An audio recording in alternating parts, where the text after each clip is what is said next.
The largest speedway we run on. It's the fastest speedway we run on. It's the easiest speedway we run on. It was designed and built for 200-mile-an-hour racing, and therefore when we're going 200 miles an hour here, it's relatively comfortable. You lose a little respect for that speed, you're going to get in a lot of trouble here.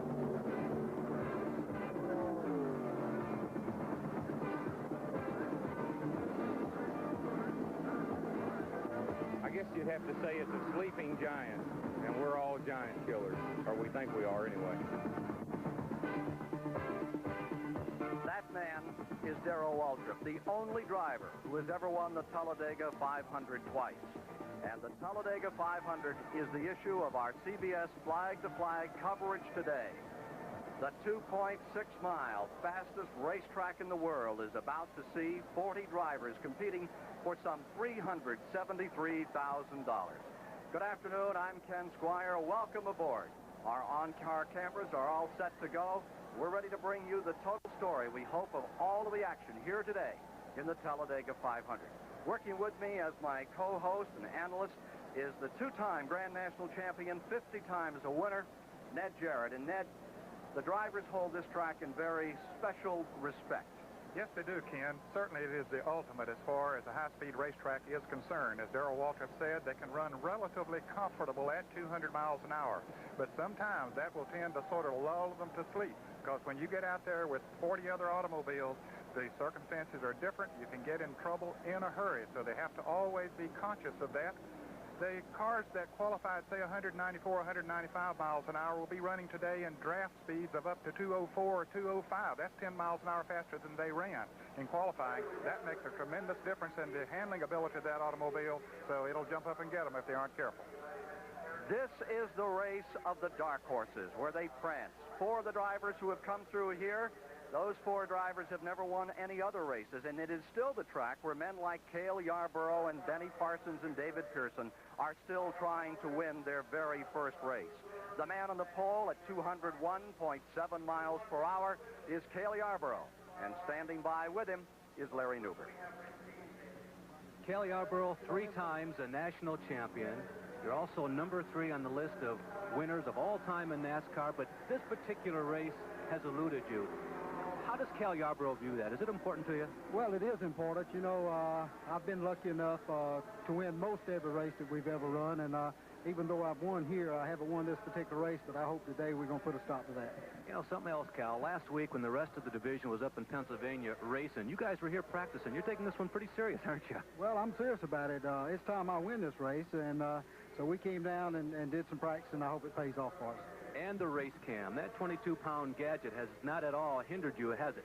Well, it hasn't hindered me a bit. I've won 3 out of 4 times with it, so I welcome it back. Ken, he starts from the best place in the world, number 1. Our CBS camera on board Cale Yarborough's car. The fates at Talladega work in strange and mysterious ways. The man on the outside of the front row has our second onboard camera, and he is one of the dark horses. He's never won a race. And Mike Joy is standing by with him at this moment. Ken, many of these race cars were built in large factories with crews and teams of 30 to 40 men and tested at factory wind tunnels. Not this one. This car was built in a little garage in Dawsonville, Georgia, by Bill Elliott and his brothers and his dad and a couple of friends to help out. As he straps into this car and gets ready to go here at Talladega, who helped put this car on the pole? Well, I feel like all the guys back at the shop worked very hard, and, you know, it's just a small family-run operation, but, you know, we worked hard and accomplished quite a lot. Are you surprised to have outqualified not only all the other Fords, but all but one other car here? Well, I really am, because we didn't expect to run as good as what we really did, and you know, we worked hard and just did the best we could, and here we are. 3 Fords on the outside row in the front 3 positions. Can you 3 link up in a draft against the Chevrolets, or will you have to try to tuck in on the start? Well, I still feel like Cale's the car to beat, and when the flag falls, we'll just have to see what we can do and what we can't do. Back upstairs to Ken Squire. The ceremonies are underway to commence the Talladega 500. Stand by for our live flag-to-flag coverage here on CBS. This CBS Sports Special is sponsored by Pontiac, who invite you to test drive a new Pontiac at your Pontiac dealer. At Pontiac, we build excitement. Michelob Light, an exceptional light beer with a rich, smooth taste. And by Union Oil, the winning spirit rides with you every time. It's the spirit of 76.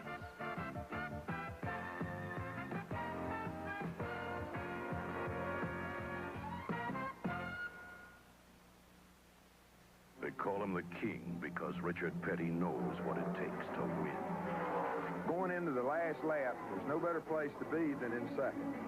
Then, if you slingshot at just the right moment, you could be the winner.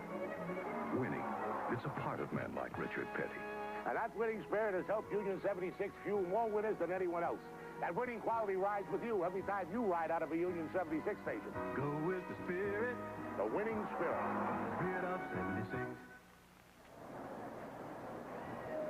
Now let's meet the starting grid for the 15th annual Talladega 500. On the pole, the Talladega 500 still seeking his first win, qualifying at 201.7 miles per hour in his Chevrolet Cale Yarborough, and beside him the dark horse in the Ford, Bill Elliott. Row 2, Benny Parsons of Bellevue, North Carolina. In a Chevrolet, Dale Earnhardt in his Ford outside. Row 3, 73 champion Richard Brooks and the 75 winner Buddy Baker. Row 4, from Texas, Terry Labonte. From Indiana comes Mark Martin. Row 5, Jeff Bodine and the two-time winner of this event, Darrell Waltrip. In row 6, Mississippi's Lake Speed and the 1974 winner, Richard Petty. Row 7, Kyle Petty and the 1980 winner, Neil Bonnet. Row 8, David Pearson of Spartanburg, South Carolina, and Grant Adcox is back.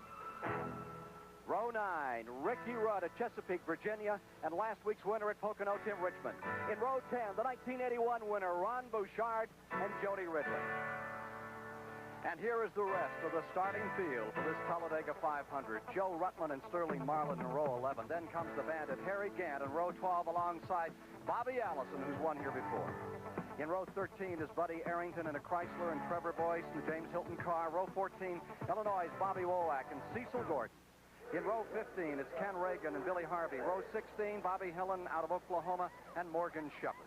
In row 17 will come Al Elmore, making his first super speedway appearance in Tommy Gale. Then it's Mike Potter and Dave Marcus, who won here in 1976. It's Ronnie Thomas and J.D. McDuffie for row 19, and Dr. Dick Skillen and Travis Tiller round out our starting field back in the 39th and 40th positions. So now we're getting down to it. Those last moments are being counted off, Ned, before we begin this great race. Well, of course, there's a lot of anticipation by a lot of people here today, Ken. There are a lot of drivers in the field who feel that they're very capable, and this is one race that they can come to that they feel maybe their chances are a little better than at other races. Bobby Allison is back there in the 24th position. A bit of a surprise, and standing by with him is Larry Newberg. Bobby, it seems like every Grand National race, one of the front runners ends up starting at least in midfield, and you drew the short straw today. How does Bobby Allison view this starting position back in the 12th row? Well, I'd really rather be a little closer to the front, but here at Talladega especially, it's, I don't think, a real major factor. Just our qualifying effort wasn't good enough this trip, and so we're back here. The competition won't let you slip up any at all. Obviously, the key, Bobby, is to keep the leaders within sight, or at least earshot. Now, how are you going to know exactly where the leaders are in the early stages of the race? Well, Gary keeps up with all that. He lets me know from the pits what the deal is. And really, in a 500-mile race, we can let things settle down a little bit before we have to really be concerned with that. We do know that Cale's capable of going very fast, and so that might be a factor. But all in all, we just try to run a good, hard race all day long, and kind of let things settle down. So far, 1983 has been his year. He comes in as the points leader, Ken Squire. Third of the all-time win list, the 1971 winner of the Talladega 500. Live pictures from Bobby Allison's car down there on pit road. There are a lot of great champions here, and there are some drivers who are making their first try.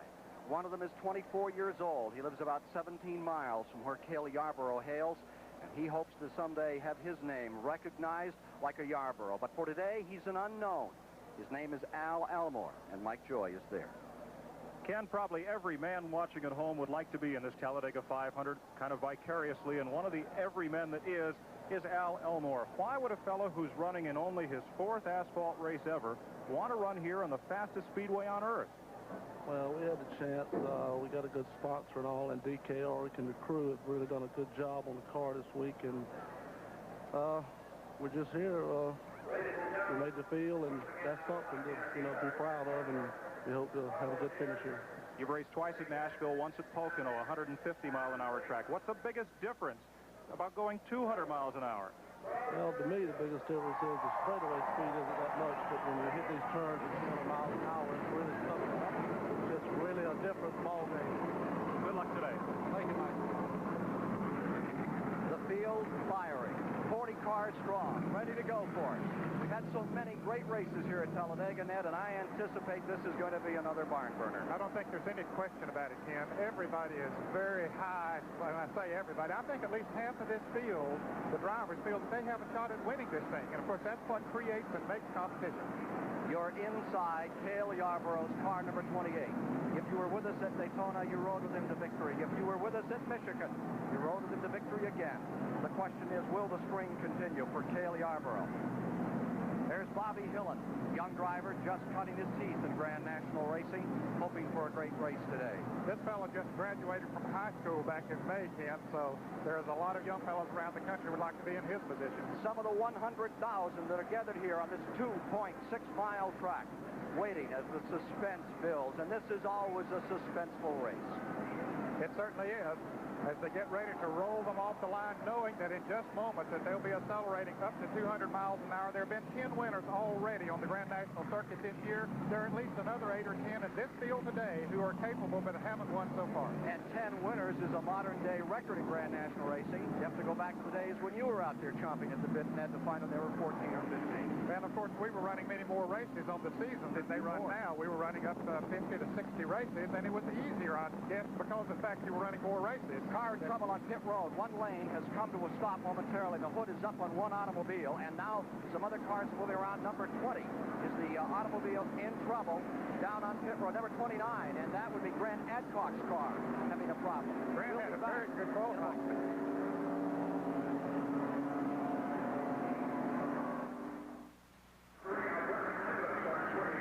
As you look at the near-perfect weather conditions for racing at Talladega, the Grant Adcock's car in trouble on pit road has fired and has joined the field. The cars are now through the tri-oval area down to the start line, where in one lap they will be racing. You are inside Cale Yarborough's car number 28. Cale, how do you feel about this one? This is Ken Squire in the CBS control room. Again. How do you feel about today's race? Well, I feel real good, Ken. The car's been running real well for us all week, but the competition is very keen here. It's going to be 20, 25 cars that's going to run. Have you changed engines since qualifying?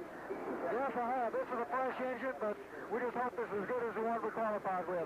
Thank you, Cale. Let's go to Bill Elliott, who is in car number 9 on the outside of the front row. Bill Elliott, Ken Squire at CBS. Do you read us? Roger, loud, clear. Okay, who's going to lead the first lap? Are you set to pull that one off? Well, I hope so. We'll have to see how we do when the race starts. Bill, this is Ned Garrett. How about the acceleration of the Chevrolet of Cale Yarborough as compared to your Ford? Well, I feel like he could probably beat me on the start, but we'll just kind of take it as it goes. I feel like he's going to be the car to outrun all day anyway. Is the car all right? Any problems at all since you qualified? Not any problems whatsoever. Well, good luck to you and the family from up in Dahlonega, Georgia. Hope you have a good day. Thank you very much. Field coming around through turn 3. Notice the gum on the dash. This is a 6-gum race, 500 miles. They take a stick every 100 miles, as I understand. All right, Cale Yarborough is leading the field down out of turn number 4. The pace car about to come in. Going to get the jump on him, Cale, as you come to the line. Here they are. Pace car in. And he is in total concentration right now, not wanting to over-rev that engine on the start of this race, but also wanting to rev it high enough that he might be able to pull away and get a car-length lead as it goes into turn 1. It's going to be interesting. At Daytona, he said he wanted to bring us right down to the flag, but today he is all focused on one thing, the green flag, and trying to get a break. And here come a lot of cars that will pick up on that draft if he indeed does hit 2 miles an hour over the rest of the field, which I would doubt with an engine change. As they go into turn number 1, up on that 35-degree banking for the first time on this 2.6-mile track. Cale jumps out in front, and you're looking at the back as Harry Gant and Barney Parsons begin to make their moves. Parsons is pulling up into second place. Gant getting trapped to the wall and then getting back in again. Sort of as expected, Elliott fell back at the beginning. Terry Labonte, who started in 7th position, all the drivers felt he was one of the cars to outrun here, has already moved up to 3rd place. Terry Labonte in the 3rd position on the start. Labonte has been running very strong. Yesterday in practice, he started 7th. Well, Ken, I made a prediction yesterday that Cale would not lead this first lap. Let's see. Here's Benny Parsons trying to move on the inside. Parsons down low as they come to the tri-oval. As they come to the line, it is even. I think Parsons took it by just about 3 inches. Yarborough back in front at turn 1. And dragging with him Terry Labonte on the outside into second. And over 200 miles per hour. That is Cale Yarborough's camera. If you look out the back of his car at Terry Labonte, who has been getting stronger and closer to a successful day, never won this race. Here's Labonte going for first place in the back straightaway. Terry Labonte at over 200 miles an hour into first. He seemed to do it with almost ease. Of course, the fact that he could move by that quickly, he picked up the draft of Cale Yarborough, just moved right around. They are in turn 3. Earnhardt has moved to 3rd spot. A car spinning at the bottom. It is Neil Bonnet in 75, and another car hammers the wall. Car slowing, trying to get away. One car head on to the wall. A terrible crash at the beginning. The front of the field is coming across. Car number 76. Potter ends up down in there. There are at least 4 or 5 cars involved. Neil Bonnet's car breaking away at the top of turn 3.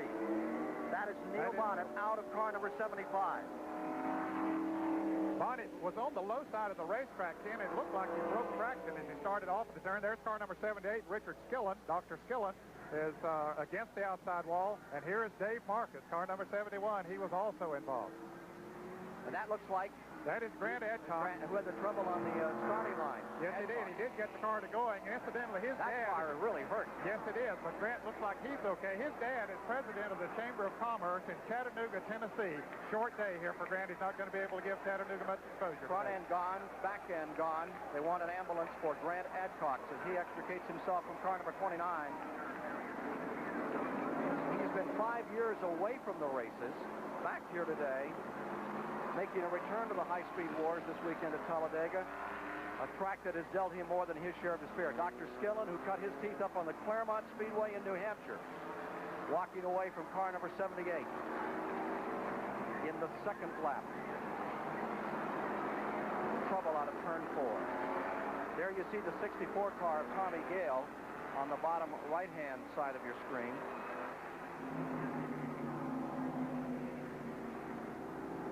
We're going to have another look at it, and Ed Jarrett will have an opportunity to, let's see if we can find out exactly. Well, there you see 75 low, and we need to look at that again to see if anything was near him or if he's just down on the bottom. He almost looked as if he was trying to get down off of the banking of the turn, Jim, because he was so far down below the other cars. Of course, once he made his slide, other cars not knowing what he might be going to do, which way the car was going, they started making maneuvers, and you don't make much of a maneuver at 200 miles an hour. The car will get away, as we saw it here.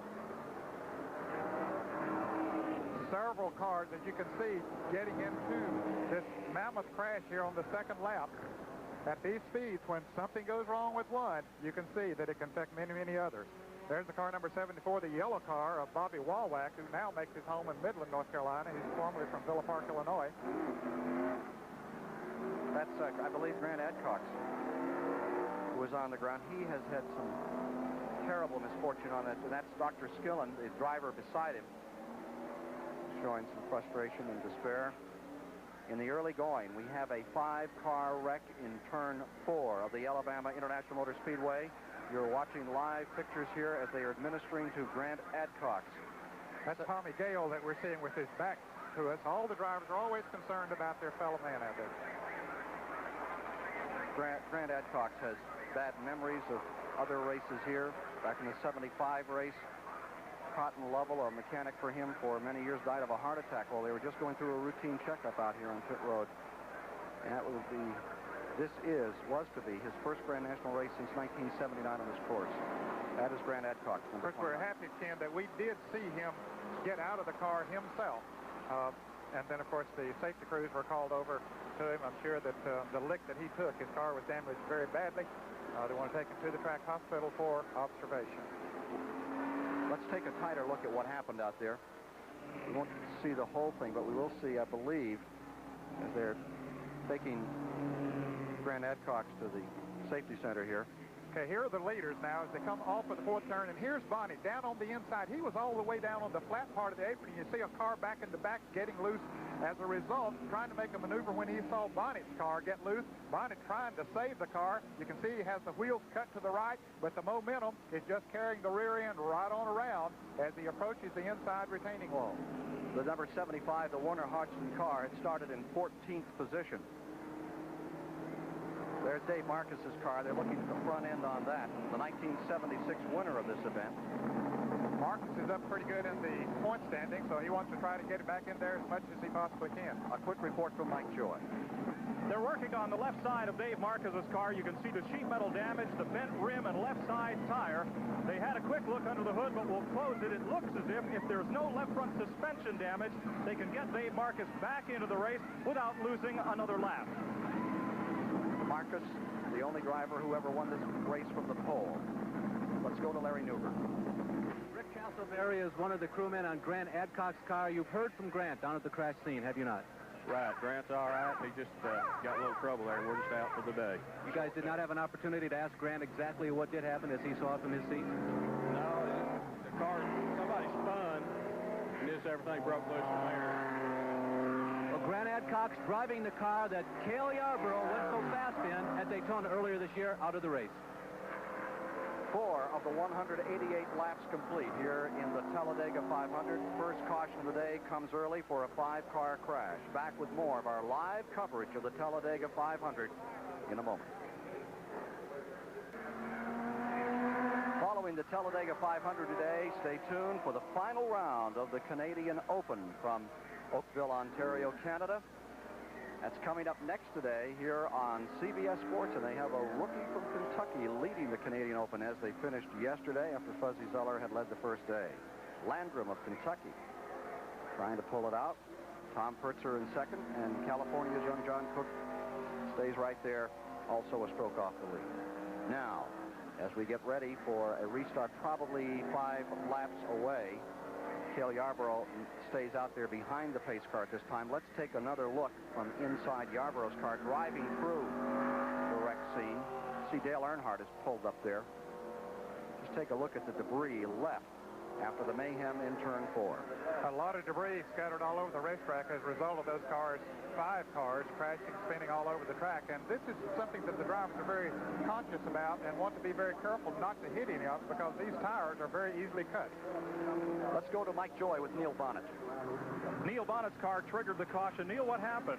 Mike, as I was going in the third turn, I started down under some of the traffic at full speed, and something turned loose in the motor. The thing just completely exploded, dropped all the oil on the racetrack, and my car got sideways in the oil. And, you know, luckily enough, I didn't hit anything, but there's some of the cars really torn up out there. 200 miles an hour, oil all over those slick tires. Not a whole lot you can do, but hang on, is there? Well, I got it cranked around a couple of times and got it headed back in the right direction, but you're somebody else's mercy when that thing starts out. Let's go back upstairs. Well, that's a misfortune for the Warner Hodgson crew. Rookies at 200 miles an hour. That's a story, and CBS took a look at it. Here's a report filed by Ned Jerry. It's not easy being a rookie on the NASCAR circuit. Over the last 3 years, only one has visited Victory Lane, and that was Ron Bouchard right here at Talladega. Now, to the outside goes Labonte. As the flyover, Labonte is going for the lead. Bouchard comes up the inside. 3 cars side by side. Ron Bouchard has won in a photo finish. For the most part, rookies are student drivers, trying to earn a living and learn a profession at the same time. They must be careful because they know one small mistake can cost them their ride, their season, and even their career. Every rookie in today's race carries an extra piece of equipment. They have a yellow strip of tape on the rear bumper. This lets the veteran drivers know that they're approaching a first-year driver and that they should approach them with extra caution. This is a small part of the rookie program that was developed by competition director Dick Beatty. Our goal is to have a rookie program to start a super speedway race and to end the super speedway race without having a crash or being involved in a crash. And I feel that with the veteran drivers giving their expertise about the different tracks, that our goal is being accomplished. Is some foreign matter on the racetrack or the rest? The NASCAR program includes classroom instruction at most of the speedways on the circuit. The old pros, Richard Petty, Bobby Allison, Harry Gant, and Darrell Waltrip, teach the new drivers how to race. If you got a problem with that race car, for God's sake, come back in the pit. You're not on a half-mile racetrack. An oil leak ain't going to go away. Smoke ain't going to go away. In one turn here, you can blow a tire. So if you got something wrong with that race car, don't think you're going to figure it out and then come in. Come in and let that crew work on that car. Pay attention to that. Make sure that you don't leave the pits with something wrong with that car. Don't get in a big hurry and leave, and one guy's got his wheel tight and the other guy doesn't. Those are some good driving tips. I mean, don't let them go lightly, because they can save your life, and they can save our lives, too. The instruction isn't taken lightly. The rookies know it's better to learn the easy way in the classroom than the hard way on the track. As a rookie in NASCAR racing, there's just so many things that we don't know about the cars, and that just gives us one more opportunity to sit down and talk with some of the old-time veterans that really know all of the things that one day we'll have to know to be successful. You really learn a lot, being, that we haven't been to the speedways before, and, the guys like Richard and Darrell and Harry, they do know their way around, and they tell you things that you don't know at first, but it registers on the racetrack, and, it really helps you keep out of trouble. Safety and improved driving skills are not the only benefits from this education program. There are monetary awards for the top finishing rookie in each of the races, and then at season's end, there's $10,000 that goes to the Rookie of the Year. But there's one thing about it. When you come out of turn number 2 for the first time at over 204 miles an hour and it tweaks slight right, words can't describe what's going to happen, right, Dan? That's exactly right, Ken. But they do plant a lot of these things in their mind, and, you act on instinct many times when you're running out there at 200 miles an hour. So if they got the right thing in their mind, then the right thing maybe will come out.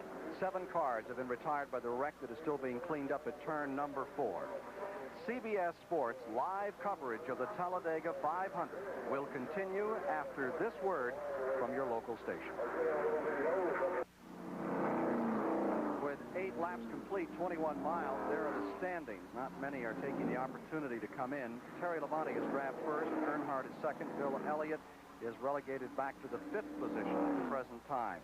And here's the attrition from that crash early in the going. And you can add another name to it. A 7th name is the Harvey car. Number 31 has also retired. Let's go quickly to Mike Joy. They're working on Tim Richmond, but not the race car. Although these drivers wear goggles, Tim got a piece of debris in his eye. They're trying to work it out. Coroner Raymond Beadle is here. Raymond, if that continues to irritate him, what will you do?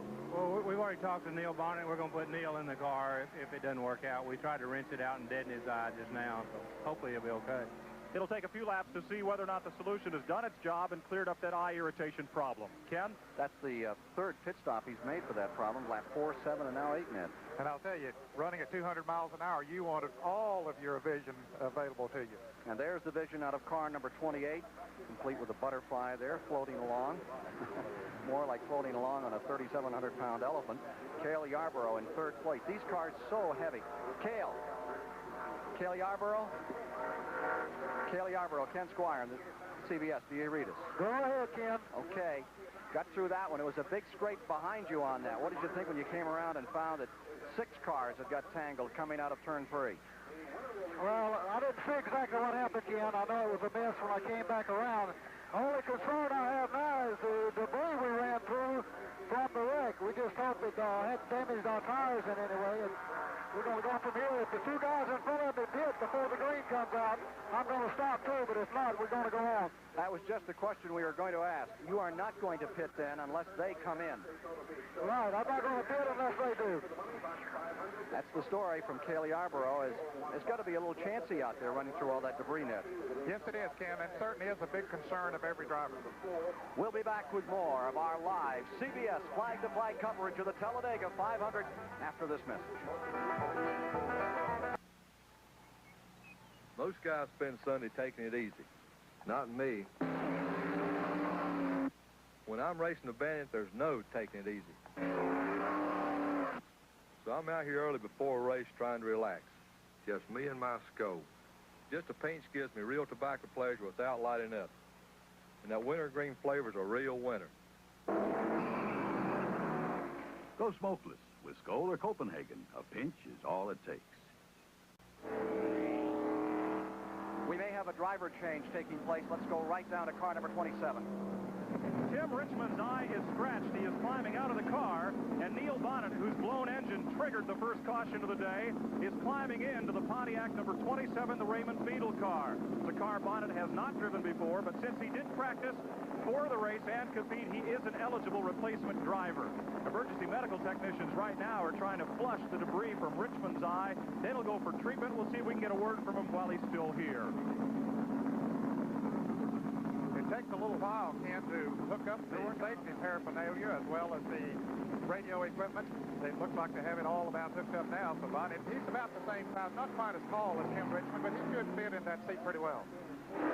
Neil was telling us just yesterday that those seat belts, you can tighten them up as much as you want as they're working on Tim Richmond here on his eye. He said that no matter how much you tighten them up, the first time you get out in the corner and come out, they just loosen up almost so you can slap your body back and forth about an inch or inch and a half as the lower part of your back compresses from the tremendous G-forces you take on the banking here.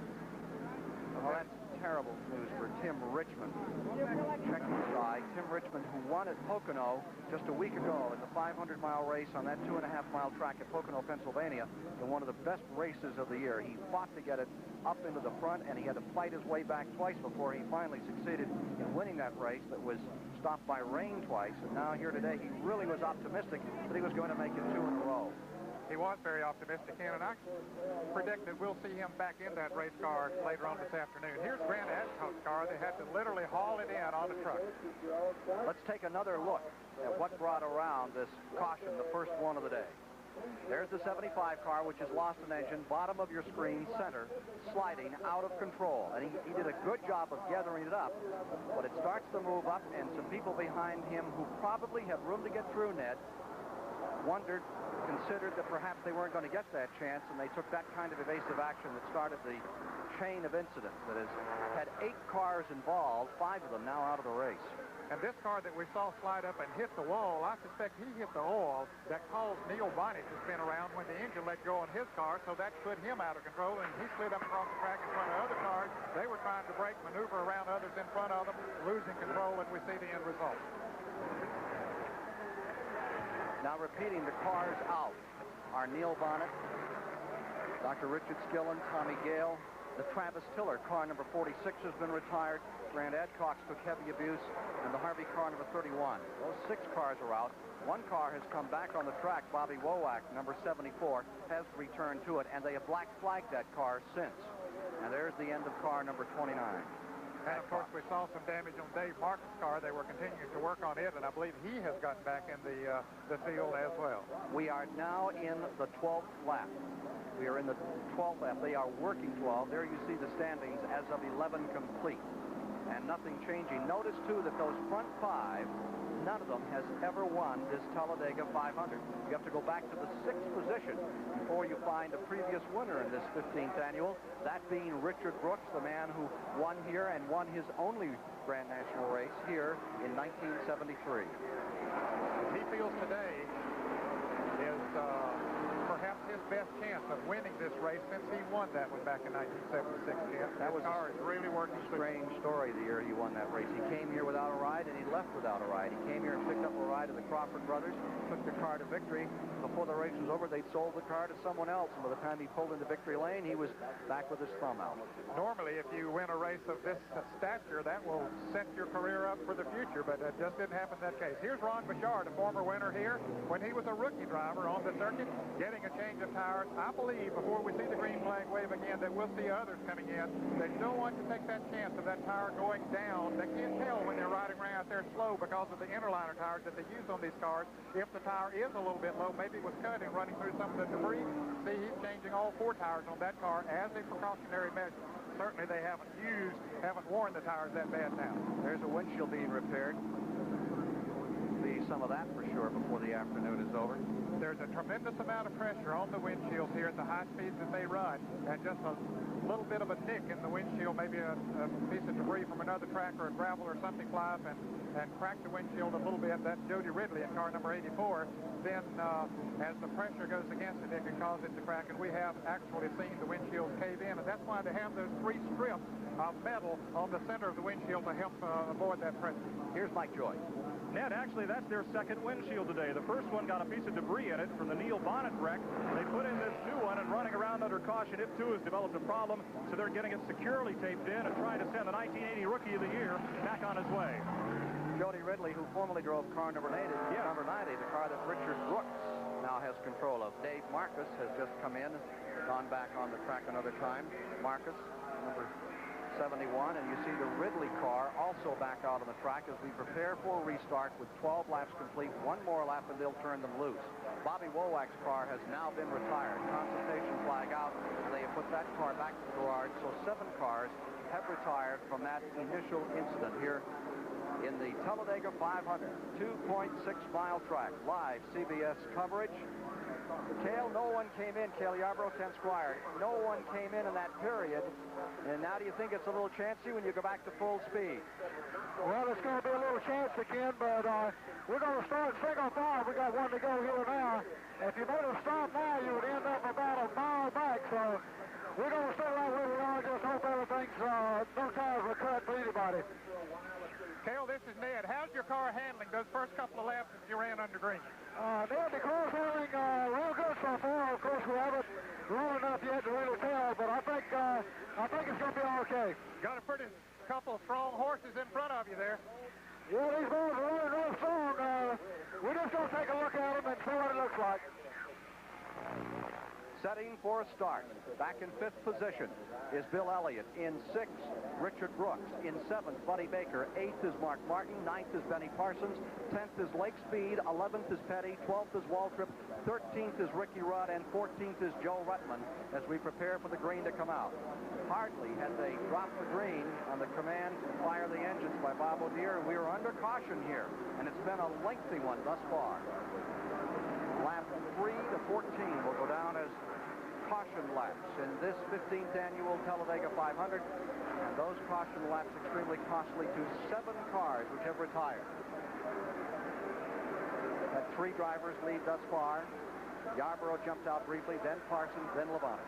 Ken, no big surprise that Terry Labonte has come to the front. In the late practice runs here yesterday afternoon, he and Dale Earnhardt, who is running in 2nd place there in the Ford, hooked up together and drafted at over 204 miles an hour. So it looks like the Chevrolet and the Ford are 2 good combinations of drafting, and I suspect once we get to going again, which we're about to do, that we'll see some laps well over 200 miles an hour. 14 laps, 37 miles about to be completed as Harold Kinder unfurls the green, and you're watching Cale Yarborough as he goes after Terry Labonte in front, Dale Earnhardt in 2nd. The field attacking turn 1. Immediately, those front 2 cars begin to draw away. That number 44 car, that is the Terry Labonte car, locking up in a draft with the Ford of Dale Earnhardt and trying to get some distance right off the flag. This is the combination that seemed to work so well. Earnhardt running 2nd and Labonte 1st, and they're able to pull away a little bit. We have a report that there's still a lot of oil down over there in turn 3 and 4 area. That was Bobby Allison's report to his crew chief, and there is Allison scooting up the outside, going around Richard Brooks, pulling up on Morgan Shepherd. Allison in the white white, red numeral number 22. Remember, he started 24th. He's already on the attack. Rushing through traffic, trying to win his second Talladega 500 leaders. Labonte, Earnhardt, and running third, Cale Yarborough. Well, it didn't take Yarborough too long to catch back up once he picked up the draft of those two cars. He has a super fast engine. That engine produces as much horsepower as anyone else in the field, as indicated by the fact that he qualified at over 201 miles an hour. A 2-second interval back to fourth place, which is at the moment Bodine. Now, how would you like to be the meat in that sandwich sitting there between those cars running over 200 miles an hour? They switched them around again. There's Elliott moving up behind number 21, Baker. Number 88, Bodine, dropping back. Bodine falling from fourth back to the sixth position now. He had led that battle going down the back straightaway. He finds himself now in sixth, up to seventh, Bruce Petty. And there is drafting at its absolute best. That's why they're able to move away from the third, fourth, fifth, and sixth place cars that are running such a big pack. You can see the interval there between the front three cars and those that are running in those other positions back there, because they're staying in a straight line. Once they start down that straightaway, you see how straight they stay behind each other. The front car is first to win, but Cale has different ideas. He pulls out, I believe, just to bring this engine momentarily. Cale Yarborough running third. He has never won this race, nor has Earnhardt nor Labonte, the front three. They say that Richard Brooks is running a bit off the pace now. That car has been falling back as we saw Allison scoot by him. Here they come to complete the 17th lap through the 17-degree tri-oval. Terry Labonte, who was in that dramatic finish back in 81, that Bouchard won. He on the outside, Walton in the middle, and Bouchard elected the inside and won by scant feet. Back inside, Cale Yarborough's car turns 1 and 2 at 200 mile an hour plus in this three-car draft. You're now traveling down that long back straightaway, going to over 210 miles an hour. Nice Sunday afternoon run. Ken, you can see the cars, they're wiggling a little bit as they go down the back stretch. It's almost impossible to run in a straight line when you're running behind another car at those kind of speeds. The steering wheel is continuously being jostled back and forth. Once they get in the corners, the second car, the best place for him to be is drop down about a half a car width, as Earnhardt did there. And that team is really working, but I believe the others are beginning to pick up on them a little bit. Indeed they are. That second Talladega Express behind the front three, led by Buddy Baker in fourth, Elliott in fifth, Bodine in sixth, Petty in seventh, Waltrip in eighth, is gaining little ground, as you see in turns 1 and 2. They are definitely picking up. They got smart. They saw what was happening up front, running in the straight line, so they decided to do the same thing as Bobby Allison there trying to move around Morgan Shepherd. When you get side by side, that really slows you down. Here's Earnhardt. He's going to try to make a bid for the lead. There's 27 down the inside, now being driven by Neil Bonnet, going under the bandit Harry Gant, closing on Bouchard. And there you see Allison just in the front of that pack.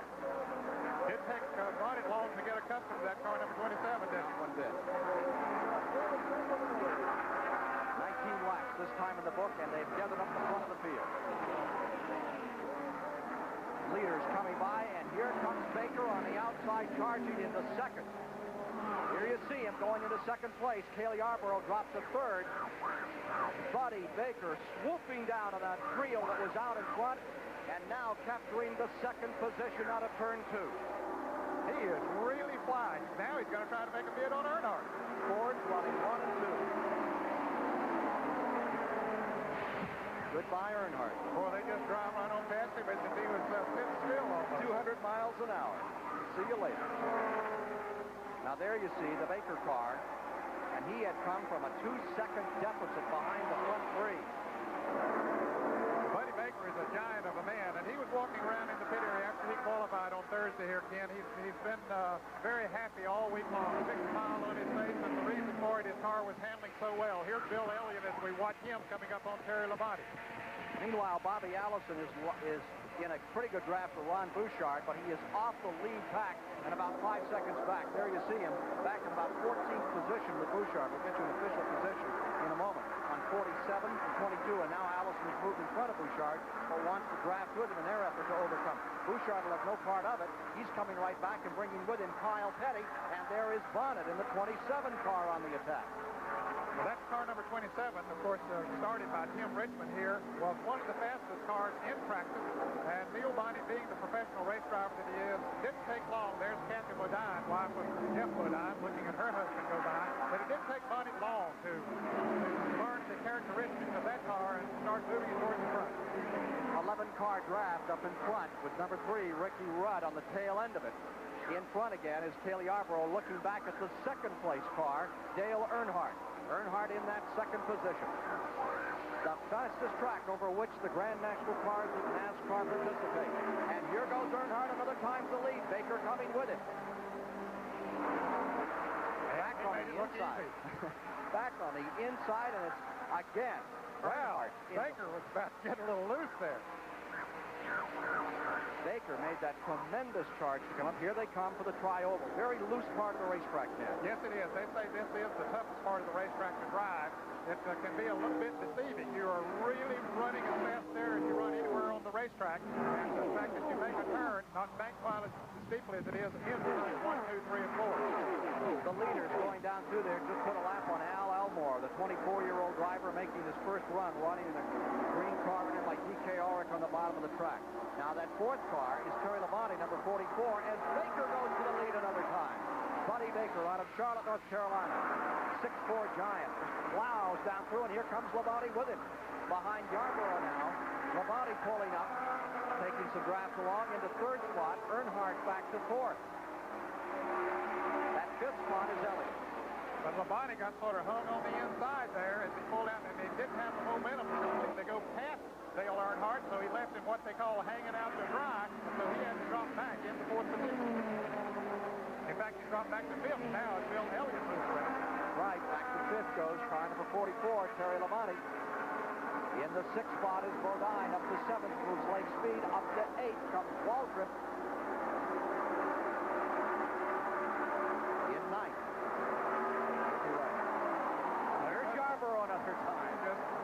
They seem to do it with such ease, but what is happening, Ken, they're picking up the draft with the car in front of him. He has bursted open the wind. You have a little bit of backroom right there. They get right in that draft and just shoot right past him. It looks like they poured 100 horsepower into the engine, but that's not really what happened. They just picked up the draft. The next car can do it as easily when he takes the notion to pass as Earnhardt looks like he wants to do on the outside. Most of them have been passing on the inside. Earnhardt decides that's not what he to do though. All of this at over 200 miles an hour. 24 laps complete, 164 to go. Here's a report from the Bobby Allison pit. Larry Newman. Allison, Bobby's crew chief, obviously somebody we were going to watch all day moving up in the middle of the path. One of the last conversations, Gary, that Bobby had before we got behind the wheel was with Neil Bonnet. Are you guys aware that Neil is in Richmond's car? Oh, yes. We told Bobby that Neil's driving the 27 car now. They're running the same pace as the leaders right now, but there's so much dicing around going on that we're just going to kind of sit where we are and hope nobody gets away from us. The car's not working perfectly yet. We got to do a little work on it. They're drafting together. I had the feeling that was a thought that they had before the race started, but of course Neil was going to be in a 75 car, but apparently it's still working even though the cars are different. Well, I don't know if they planned it that far along, you know. Bobby does feel comfortable drafting with Neil, and Neil feels comfortable with Bobby, so, you know, they're going to try and run a steady pace, and we can get in here and work on the car a little bit and hope we can get it a little quicker. One quick pit note, we talked to Junie Dunleavy, Dick Brooks' crew chief. Remember that Dick Brooks started 5th. He's running about 20th right now. One-word answer from Junie, strategy. Well, that's a little more strategy than I thought they would have planned at this time, seeing dropping that far back in the pack. However, there are about, 20 to 22 cars running in that lead pack, so he's still not too far behind the leaders. Behind the leaders, Petty is back in 10th, and Ricky Rudd in 11th on the tail end of that lead pack. And closing on them is number 98 in 12th, Joe Rutland. 13th is Benny Parsons. 14th at the present time. That is David Pearson with the 15th position belonging to Bouchard. You mentioned Joe Rutland. He had an engine problem the first day of qualifying, qualified the second day, and Yarborough has dropped off the pace. Cale Yarborough. Cale, do you have a problem? Can you hear us? I'm passing here. Okay. Cale is definitely off the pace right now. Something has happened to that car. He's dropping down on the apron.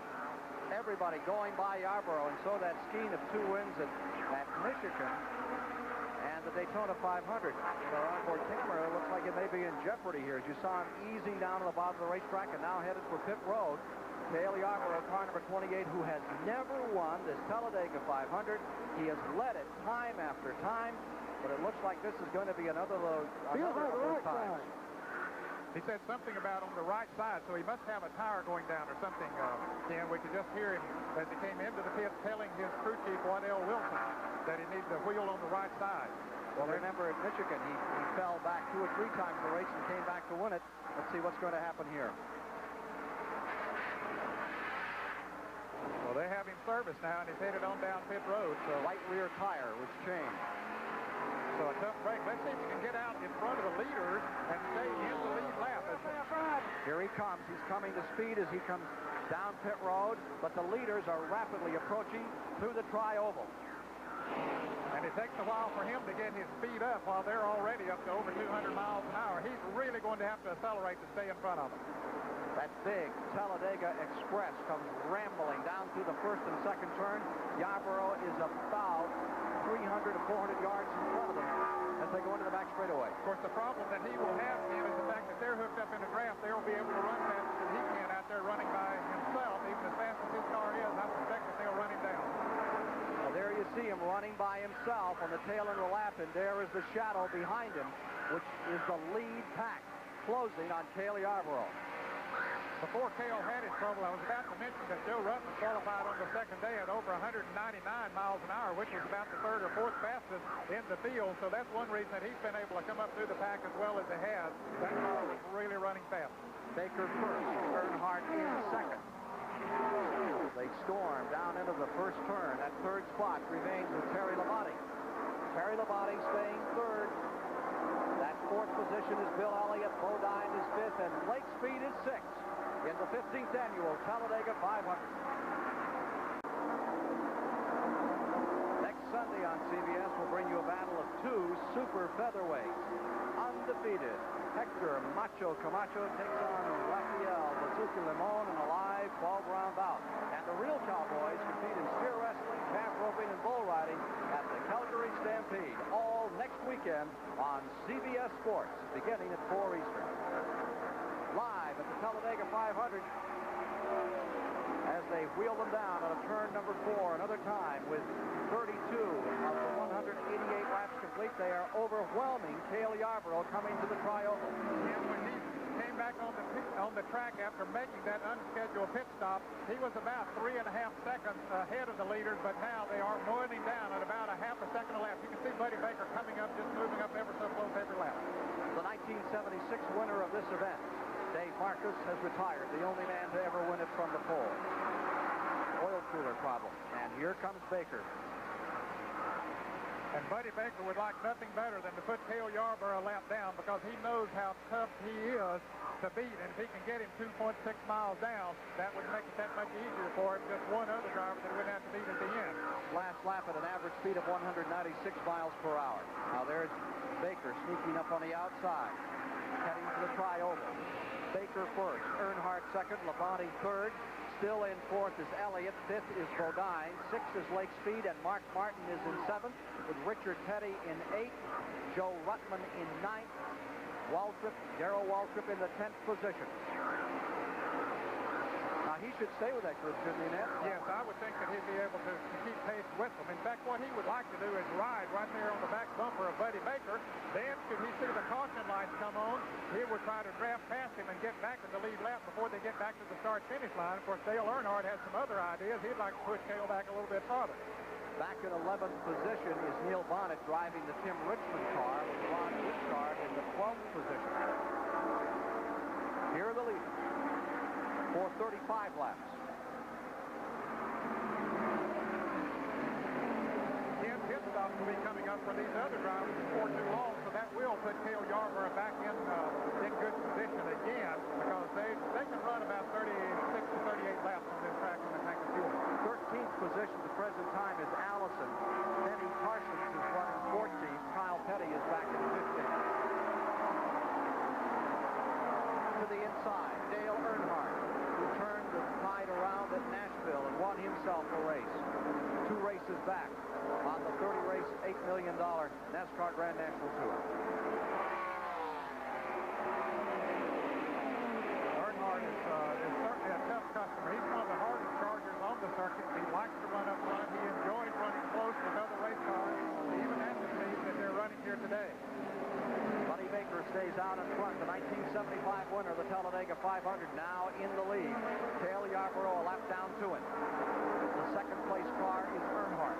Third place, Labonte. And for the moment, they just slipstream along in what is called the Talladega Express.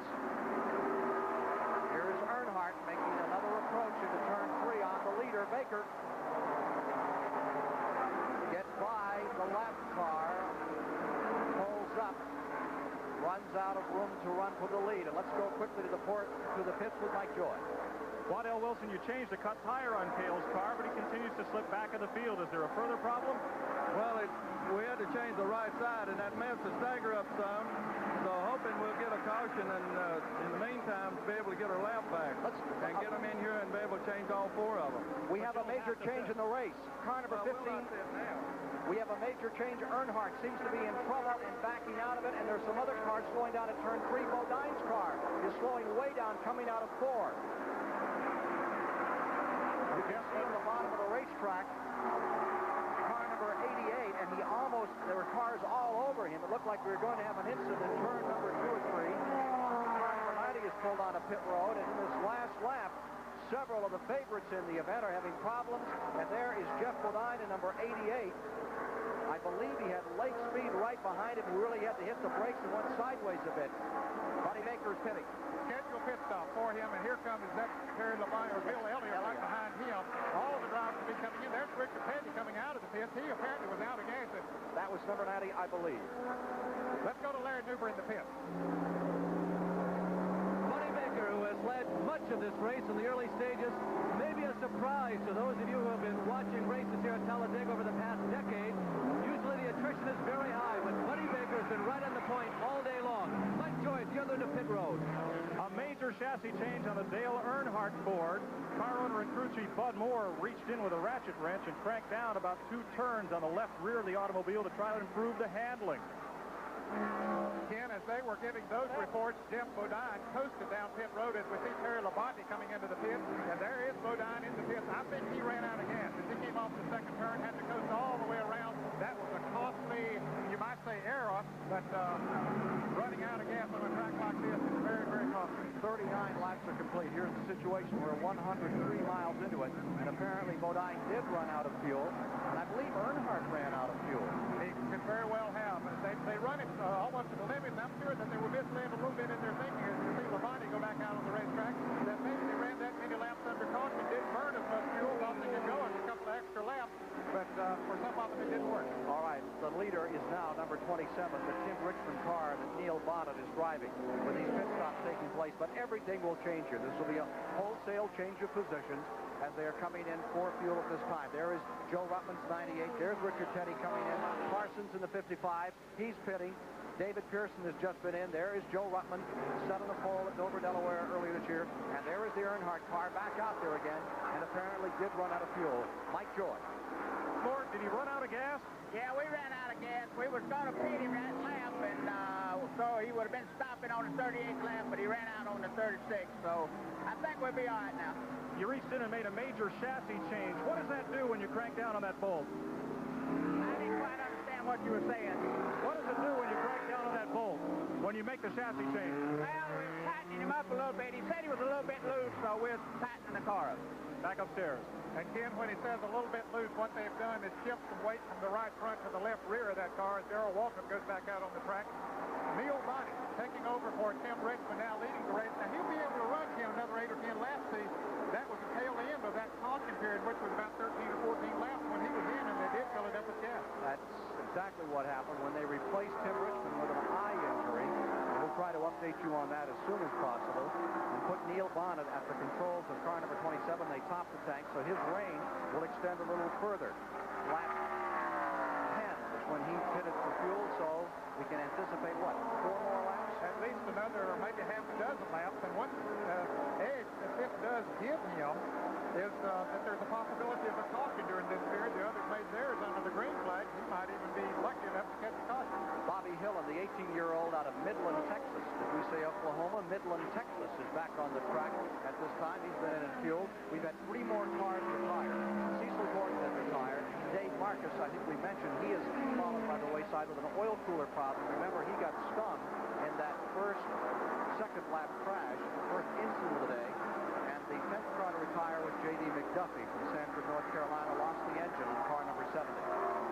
So there you see him, Neil Bonnet, not carrying the Warner Hodgson colors now. Crew Chief Tim Brewer on that one. Not too far behind him is Bobby Allison, who is running in second place. Now, Allison hasn't made a pit stop, but traditionally, all year long on the circuit, Allison has been able to get better gas mileage than his fellow competitors and still running very fast. So some of the rest of them have been wondering, what in the world is this fellow doing that has increased his gas mileage that much when it has happened in practically every race? So it's Neil Bonnet presently in first. Bobby Allison finds himself in second place. Ron Bouchard is currently in third here in the 1983 Talladega 500. We're back with you live at Talladega, Alabama on the world's fastest racing oval, where right now Neil Bonnet, driving the Tim Richmond car number 27, has command of the race. All the leaders, or the majority of the leaders, have now pitted. This car has not. He had made a late stop, and now it is Neil Bonnet with the advantage. Drafting is the story of Talladega. If you can't ride in a draft at 200 miles an hour, you have a problem. How do they draft? Ned Jarrett filed this report. 7-car draft for the lead. There you see them going down the back straightaway. Here's a slingshot. It's Benny Parsons dropping to the inside. They stacked them almost 3 deep. Benny Parsons at number 27 going for first place. We've always been told that the art of drafting is a science. With that in mind, we returned to Lockheed's smoke flow wind tunnel outside of Atlanta to demonstrate some of drafting's finer points. Last time we were here, we showed you this side view of air flowing over the top of a race car and how a spoiler helps eliminate some of the car's drag. Now with this, the latest innovation in smoke flow wind tunnels, we can give you a new overhead view of how air affects race cars. Look at those switching and swapping of positions out there, David. The draft in air is tremendous. These cars are being sucked and blown around from all spots. The principle of drafting is simple. One car drives through the air, punching a hole in it, and the second car comes through before the hole closes. The advantage is both cars, acting as one, use much less power to break through the air.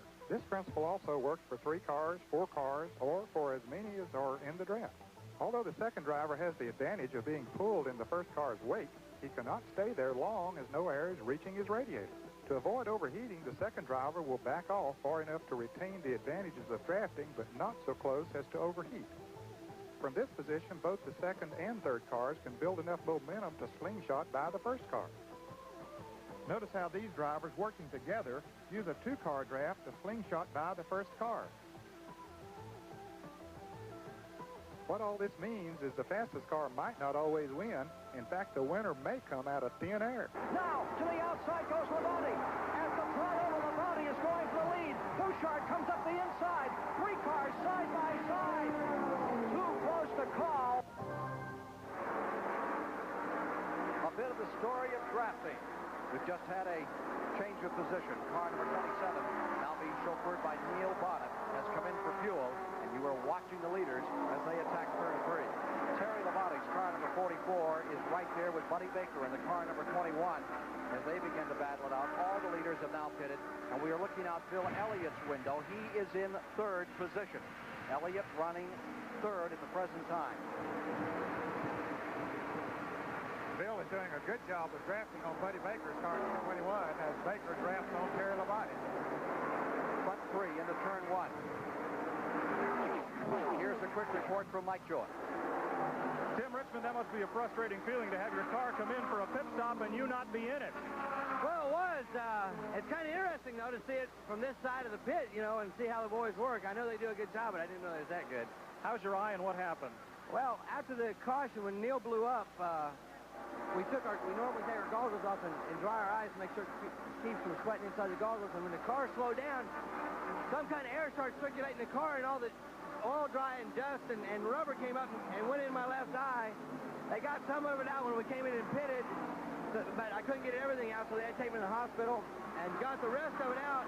The main thing is they put something in there, an anesthetic or something, that made my eyes swell and got numb, and it don't feel right now, and I'm not going to go out in Talladega and run 210 mile an hour with 1.5 eyes. So you know, we can't drink old Milwaukee yet, so hopefully I'm going to get back in the car. I feel like the numbness is starting to go away, and Neil's doing an excellent job out there, so we're not going to take any chances.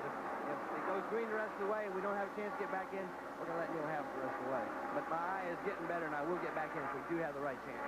Back upstairs. 50 laps complete, 138 remaining. Baker fighting with Terry Labonte for the lead. Bill Elliott is in third. Still unsecure out here because the fourth place car is bearing down again, and that is number 15, Earnhardt.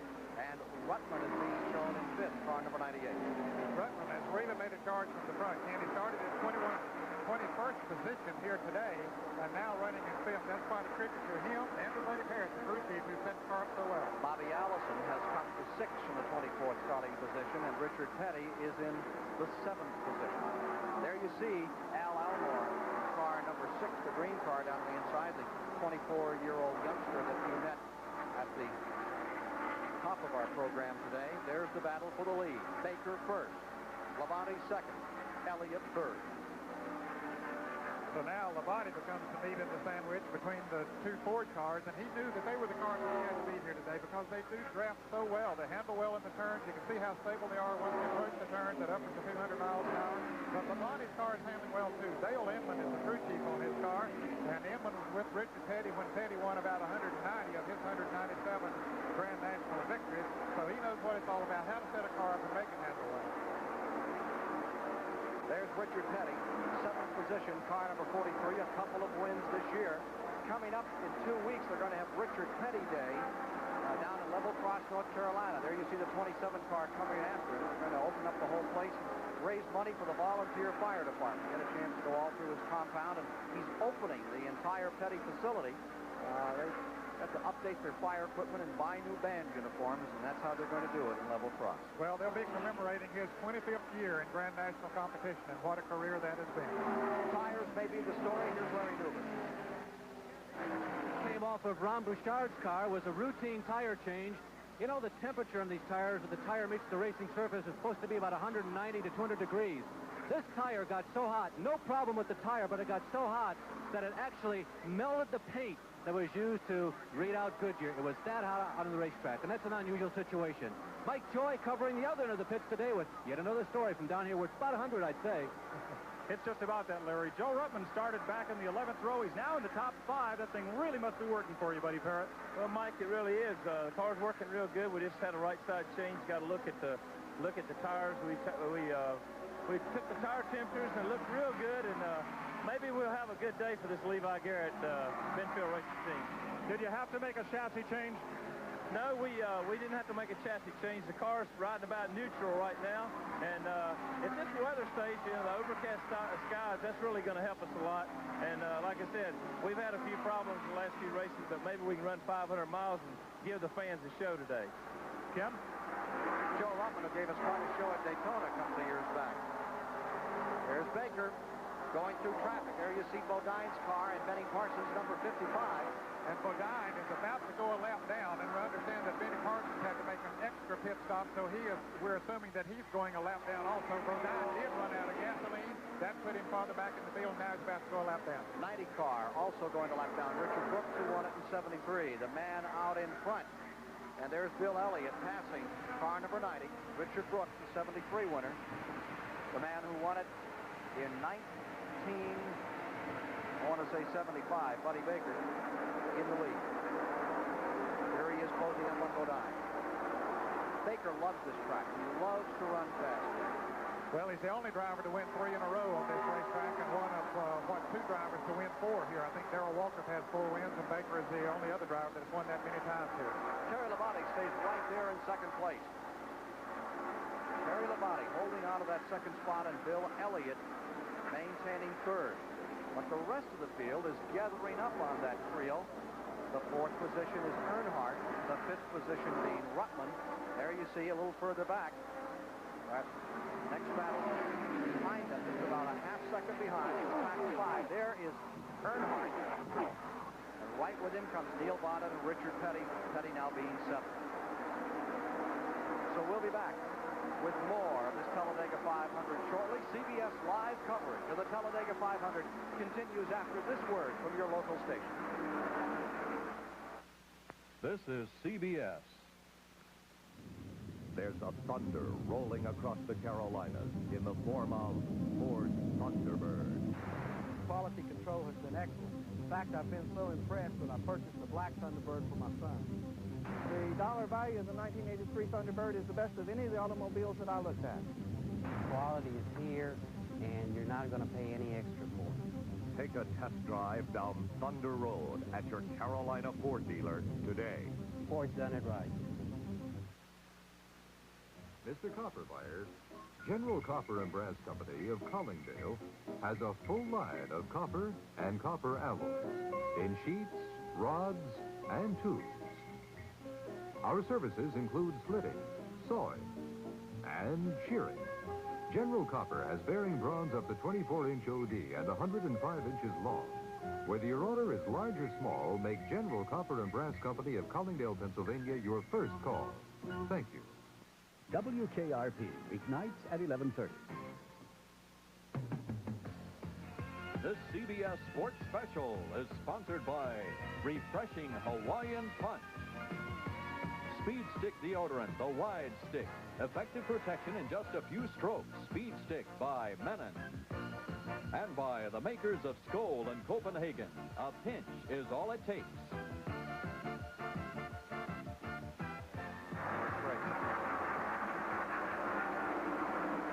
We're working the 59th lap at the present time. Bobby Allison has fallen back to the 8th position behind Richard Petty as things are lining up. And there you see the leader, Buddy Baker. Some lap traffic. Jeff Bodine staying right there in the 88 car, the green and white car. The second place car is currently Terry Labonte, right there behind Baker. And there is Bill Elliott showing you a picture of what it looks like from third position as he addresses the business of trying to catch the blue and yellow, number 15 in second. Pulling up to lap Jeff Bodine as they wheel down into turn number 1. Bodine's car is certainly capable of running with the leaders, Ken. The difference is that he ran out of gas, and now he finds himself a lap down. He would like to try to stay up there in case the caution comes out, that he can grab past him. But here's Terry Labonte wanting to lead again. And there you see the standings after 50 laps. That's after 50 laps. Baker first, Labonte second, Elliott third, Earnhardt, Rutland, Allison, Petty, Bonnet. And then 9 through 16, Cale Yarborough, Lake Speed, Ricky Rudd, Ron Bouchard, Darrell Waltrip in here, Kyle Petty, Joe Rutland, Mark Martin, Harry Gant, Morgan Shepherd, David Pearson. That Harry Gant car, the last report, was in 17th position. Well, those are the cars still maintained. Here is Cale Yarborough coming in another time. Yarborough back on pit road another time. Now, he made his pit stop earlier than the others, Ken, because of the flat tire. You can see them cleaning the windshield as Cale gets the car put in gear and ready to go. Once they get the service on it, they are changing the left side tires on his car this time around. They changed the right side the other time, so now he's ready to go, and we'll watch him go down pit road as he accelerates back up to speed, changing the gears. They have 4-speed transmission in these cars. You start off in first and then just change right on through the gears, right into fourth and out on the track. Earnhardt has taken the lead. Baker comes back for it. Here's Larry Newberg. With Leonard Wood, the crew chief on Buddy Baker's machine, you know, Buddy leads the league and wins here for at this racetrack. He's led more laps of this race. So I'm a little surprised to see him running so hard so early. This race is normally very high in attrition. Well, we kind of let him make his own decision, you know, whether to lead out front or run behind, depending on whether he's abusing the car. But if you stay out front, you're keeping the engine cool, you know, because the air is getting to the radiator, you know, and cooling the engine down. But you burn a little bit more gas that way, but, you know, if he wants to lead and can lead, I'd just soon even be out there. One of the reasons why you hired him, wasn't it? Well, that's correct. Buddy led 460 laps of this race going into today, and he's adding to that total every lap he's out there. Dale Earnhardt, 1979 Rookie of the Year, 1980 Grand National Champion, took a stab at first place. Now he falls back a bit as Baker rolls around the outside and goes for the lead. And here is Elliott going up to second place. Bill Elliott into second. That's almost a total independent team. His brother Ernie builds the motors down in Dahlonega, Georgia. We had Fords running 1 and 2, and the last time we had a total Ford sweep, I believe, was 1968 Atlanta.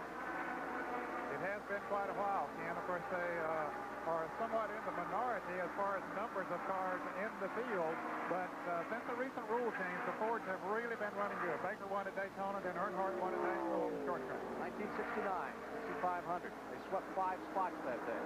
And it happened again today. You'll know at lap 188 in our live coverage of the Talladega 500. For the moment, you have Fords running first and second with Baker in front, Elliott in second, and the Chevrolet of Terry Labonte in third. Well, now Earnhardt has taken that position, so you have the Fords in the first 3 positions. Right, and back goes Labonte to the 4th spot, hanging out in the back end of that group as they go down the back straightaway. Cancel all of that. They're changing position. The car of Joe Rutland is in 5th. Back to the inside comes Terry Labonte in number 44 on the bottom of the track. He's up to 3rd. 64 laps complete this time by. Here's part of the one they estimate. The Bama Patrol says there's 95 to 100,000 people here today. Labonte lost the draft and falls way back, but I think he's losing an engine. Trouble on the car number 44 of Terry Labonte. You see the smoke coming from him. He quickly gets down on the inside of the racetrack, which is a very smart thing to do. And caution is out. Caution is out. Second caution of the day, as they fear he may have thrown some oil down as he went into the corner. He was right in the groove, and yellow is on the track for the second time.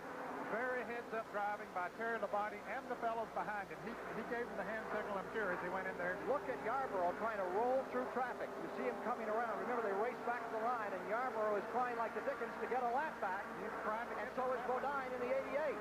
They're working together. This is one time they need Here comes the 15 up to put him a lap down. They have him in a sandwich to the tri-oval. Here they come to the line. Bodine is going to stay in there. Bodine got his lap back. It was very close as far as Cale. We think he did, but it was too close to call. We'll let you know in a moment. Cale was really hampered there by the move of Dale Earnhardt trying to put him that lap back down. Here's Labonte's car as it coasts to the pit.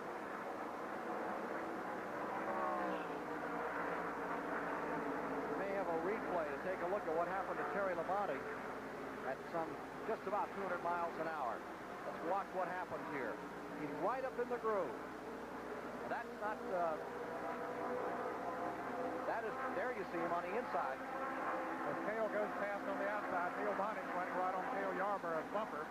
But you can see what he was looking at, the smoke as he came up on it. We have seen cars that smoke worse than that, but it really blocks the view of the drivers as they come up on a smoking car, and that's always a big concern. But Labonte very alert. They got the car down on the inside of the racetrack, and the others saw his signal, got on the outside. And we understand that Cale did get his lead, get back in the lead lap. Let's go to Mike Joy in the pit. Here's the second-place car, Bill Elliott. Right side tires, the clean of the windshield, 22 gallons of gasoline. They're going for all 4 tires this time. They'll change all 4 on Elliott's car. Let's go to Larry Newberg. Dale Earnhardt has been among the leaders, particularly the last 20 or 30 green flag laps. Rubber all the way around, all 4 sides. The first thing that Dale reached for was a bag of ice. Mike Joy. Routine pit stop on Waltrip's car. You see Jeff Hammond sling that 65-pound jack around. Waltrip gets a soft drink, water, throws some on the windshield to help clean it as they will change all 4 tires on the Junior Johnson Chevrolet driven by Darrell Waltrip. Defending champion Darrell Waltrip there, just getting back out. Again, it looks almost as crowded in the pit area there as those 100,000 people up in the grandstands here, but the drivers do take advantage of these caution periods to come in and change those tires. This is the first time we had the opportunity to change those left side tires, and as both of our pit reporters said, the drivers that are in now are changing all 4 tires during this caution period. Here's Buddy Baker. He apparently is back out first, right behind the pace car. What a misfortune for Terry Labonte. They really thought they had it gathered up. Late yesterday, everyone was saying he was the driver to watch. Still has registered that 1 win and 1 only at Darlington back in 1980. Well, I was mistaken. Buddy Baker had not made a pit stop. He was, of course, the leader behind the pace car, but he's coming into the pit right now. So we have completed 66 of the 188 circuits around the Talladega Speedway, and we'll be back with more in a moment. At the world's fastest motor speedway here in Talladega, Alabama, with Ned Jarrett, I'm Ken Squire topside, and we're going to take you back just a few moments to what could be the turning point in this race. Car number 28 and the green and white number 88. 88 is Bodine, 28 is Yarborough. They were a lap down. They were trying to make their lap up after a blown engine on Terry Labonte. Trying to keep them a lap back was the 15 on the inside of Earnhardt, the 21 of Baker on the outside. They were running for the lead. And watch what happens here. As they approach the start-finish line, Cale is on the back bumper, but not really on the back bumper, but he picked up the draft of him, and with the car of Earnhardt on the inside and Baker on the outside, I think Bodine helped to suck Cale just enough. When they got to the start-finish line, you can see maybe he was a foot ahead, and that should make a big difference in the end of this race. Les. Let's go to Mike Joy. Nobody else? Again, here's Mike Joy. Terry Labonte brought out this caution. What happened? Well, I don't know. The Budweiser Chevy was running awful good, and I was coming down the front straightaway, and it started losing a little bit of power, and I guess it's spun a bearing or something. Knocked a hole in the pan, but, you know, the car was running good, and it's kind of unusual for us to have engine trouble, so we'll just be back next week. Looks like you won't be in the garage long. You've been asked to relief drive? Yeah. I think Kyle's a little sick right now, and he wants somebody to drive his car. Back upstairs. Well, when he says Kyle, he's talking about Kyle Petty, who drives the car number 7, and we're ready to go racing again here. 6th try for Labonte. Still on his race. 98 is the top of pit, Joe Rutland, as the field comes down with Earnhardt in the lead, and the second-place car is Bill Elliott in the number 9. As they scoot into the first turn, Neil Bonnet. Here's Cale's car. Remember, he is on the tail end of the lead lap. And look at the traffic in front of him as we get back underway, and Baker is coming out very slowly. Buddy Baker has just flipped off pit road and down into turn 1. He is in big trouble. 18 cars are in the lead lap, and you can call it 17. Something is really amiss with Buddy Baker. There you see him, hardly rolling, about 65, 70 miles an hour down in the bottom of turn 1. Meanwhile, the leaders are in turn 3. Ken, it looked like when Baker made his pit stop a moment ago that maybe he had lost the brakes on that car. Of course, that's not causing him to go slow right now. There might be something else wrong as the leaders come down and put Joe Rutland a lap down. And Joe is coming out of the pit now. He was in the top 5 before that caution. He's coming up very slowly as well. Bonnet drops to the inside. Allison is right there, too, in the hunt. As they line them up 2 by 2 into turn number 1. Neil Bonnet, thrust car number 27 back in front. There's the 27 on the low side. The high side is Earnhardt out of turn number 3. Very heavy now as they really get down to hard racing. Here's Allison making a move.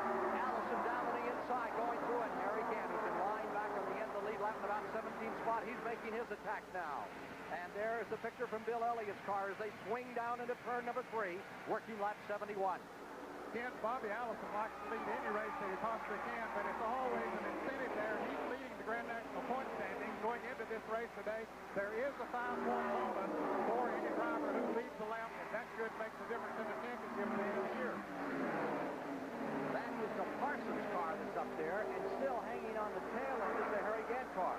The Parsons car is running right up there, and he is running a lap down. He is a lap down. Benny Parsons, right behind the leader in the 55 car, is running a lap away. He's trying to make that lap up right now.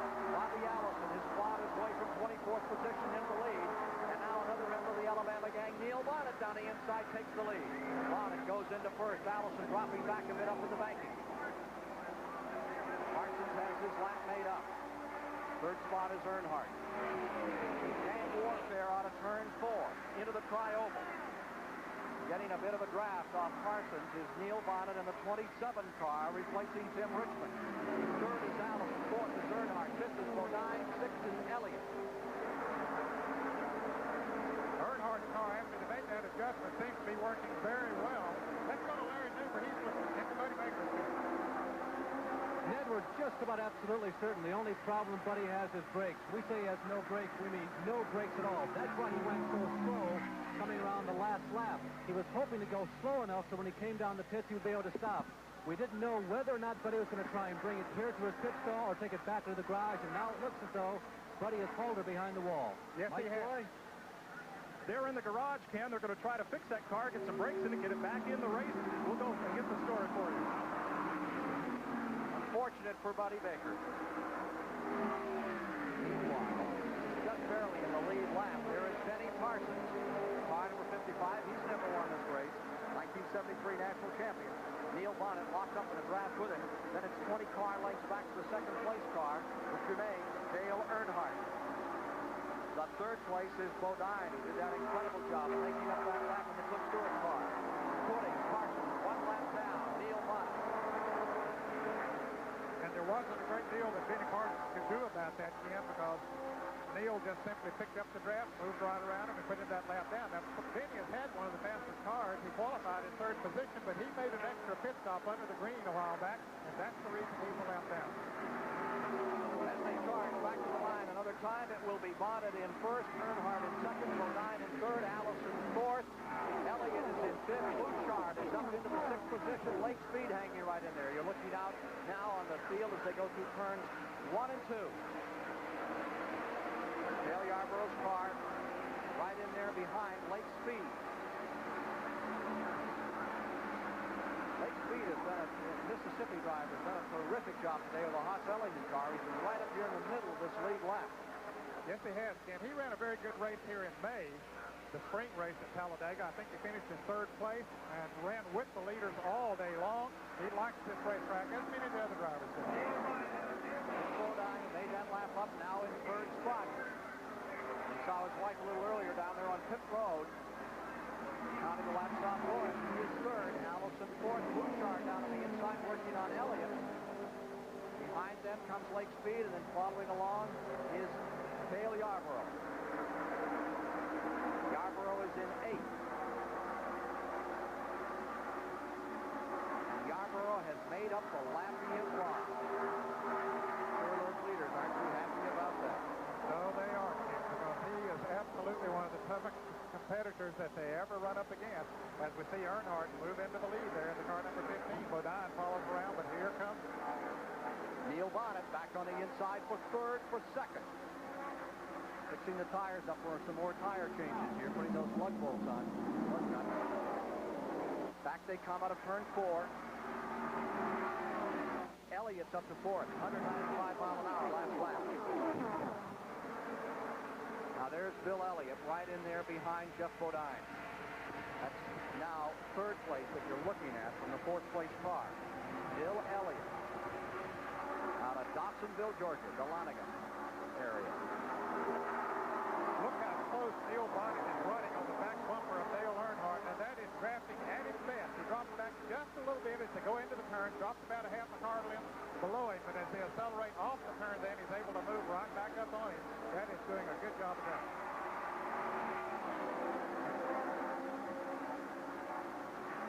Here again is Larry Newman. Well, Ken, we are going to have another driver change. Kyle Petty, as reported earlier, apparently has a flu problem. Terry Labonte standing by. We were just talking with Mike Dean, Kyle's crew chief, a couple of minutes ago. Terry showed up, and now they're getting the final instructions. The biggest concern here is the height difference between Kyle, who's kind of long-legged, and Terry. Terry's about my size. I like to call that normal, around 5'8", 5'9". And Kyle has these lanky legs. Final instructions right now coming in from Mike Beam to Terry Labonte. His lap was like 49-20, and I said it loose, and he never said anything. So I said, well, you know, we'll just wait to have it caution. And I said, is it loose? He said, I'm sick. I said, okay, you know, so we'll just go by it. You know, if they have the caution, and I'll ask them, okay? It is Kyle's decision. He'll be making that decision from the cockpit. Lake Speed is running the Haas Ellington car up in fifth position, car number 1. An Ellington car 1 here with Donnie Allison back in 1977. There's Cale Yarborough's car as he continues to nip away. He is now up into fourth position. Yarborough is in fourth, but someone is down on his left flank, giving him a little trouble as they go into the back straightaway. There he is in that fourth spot. The battle on to win the 15th annual Talladega 500. Will it be an old war horse or a new name? We'll know in 188 laps.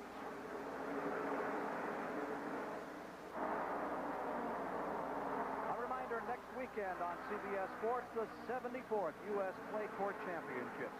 Defending singles champion Jose Hugueras and Virginia Rezick are expected to face stiff competition from a strong international field. Saturday, we'll show you the women's singles final and Sunday the men's.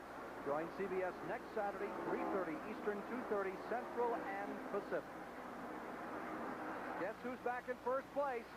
made his lap up, and here in our live coverage of the Talladega 500, Cale Yarborough is again showing the way with Neil Bonnet driving the Tim Richmond car in second. Morgan Shepherd has retired. While we were away, Morgan Shepherd came in. 2 laps back, they averaged 196 miles per hour. Now look at car number 15 driving down onto the inside at about 200 miles an hour. And pulling alongside Neil Bonnet. Here's Earnhardt into second place and approaching Cale Yarborough, the leader in turn 3 and 4. Earnhardt's car does seem to be working very well in the draft, Ken, and that will absolutely be a key here this afternoon as they put another lap on Al Elmore down on the inside. But Neil Bonnet, he doesn't like running back there in third, but he can't quite make it that time. Up into the 5th position has come Darrell Waltrip. He's beginning to show some muscle on number 11, and we thought he was also showing some smoke. It looks like there's some smoke off car 11. There you see the 3rd place car, Bonnet. The 4th place car, I wonder if it's tire smoke, Neil. Car number 11. It does look like when he goes off that second turn that there is smoke coming from that car, but it is on the straightaway. I can't see any on the screen. Whether it's maybe slipping a little bit as he goes into the turn, so you can see it looks like there's a little smoke coming from that. We'll have some of our pit reporters to check on that and see if he does have a problem, but it certainly isn't affecting your speed. Bouchard is in 4th, and there again you saw what appeared to be smoke off that car. Number 11, Darrell Waltrip in 5th. For that story, here's Mike Joy. Jeff Hammond. He's talking with car owner Junior Johnson. Jeff, they're looking for the tire, seeing a little smoke from the car. What is it, that smoke? Might be a little bit of a tire rubbing just a little bit, or just a little bit of seepage fluid, but otherwise everything else is fine. And, we just that's a little concern that really nobody needs to be worried about right now because we're running fine. No problem with Darrell or anything in here. Back to you, Ken. Lake Speed is the car number 1 that is in the 6th position, right behind Darrell Waltrip, who won it last year, the only man to win this race twice. Back to the leaders. Yarborough making up a lap and out in front again. What a remarkable performance by the Waddell Wilson crew in the Rainier car. And there's more smoke off that number 11. It sure appears as if something's rubbing. Yes, it does, Ken, and it looks like as he comes off of the turn, when there's a shifting in the body or shifting of the weight, is when it's happening. So as Jeff Hammond pointed out, it could be that it's rubbing a little bit. It might not be a major problem, but I'm sure it's something that they'd like to get in and take a look at, but they'd like to do it under a caution. Bill Elliott is back to 7th. Richard Petty is in 8th. Bo Dine is back there in 9th. And Tim, now that Cale Yarborough has moved out front, the pace has picked up. The last lap around, he ran 197.8, where they were running about 196, and someone else was leading. That was lap 85, 103 remaining. We've had 2 cautions thus far. 14 cars have retired. Mike Potter's number 76 has fallen out, and the latest retiree, Morgan Shepherd, was the 14th of the 40 cars that started. Latest report had 15 cars in the lead lap. David Pearson is running in the tail end of the lead lap in 15th position. Running 14th is Harry Gant, and 13th on the overall is Mark Martin. Back to the leaders. Buddy Aaron's in car number 67 going a lap down. Buddy has a new type of a fan club. He's got a guy from Pennsylvania that has set up a fan club, and he's joining. Every bit of the money goes into his racing operation, so that's going to help Buddy out a little bit. He doesn't have a major sponsor.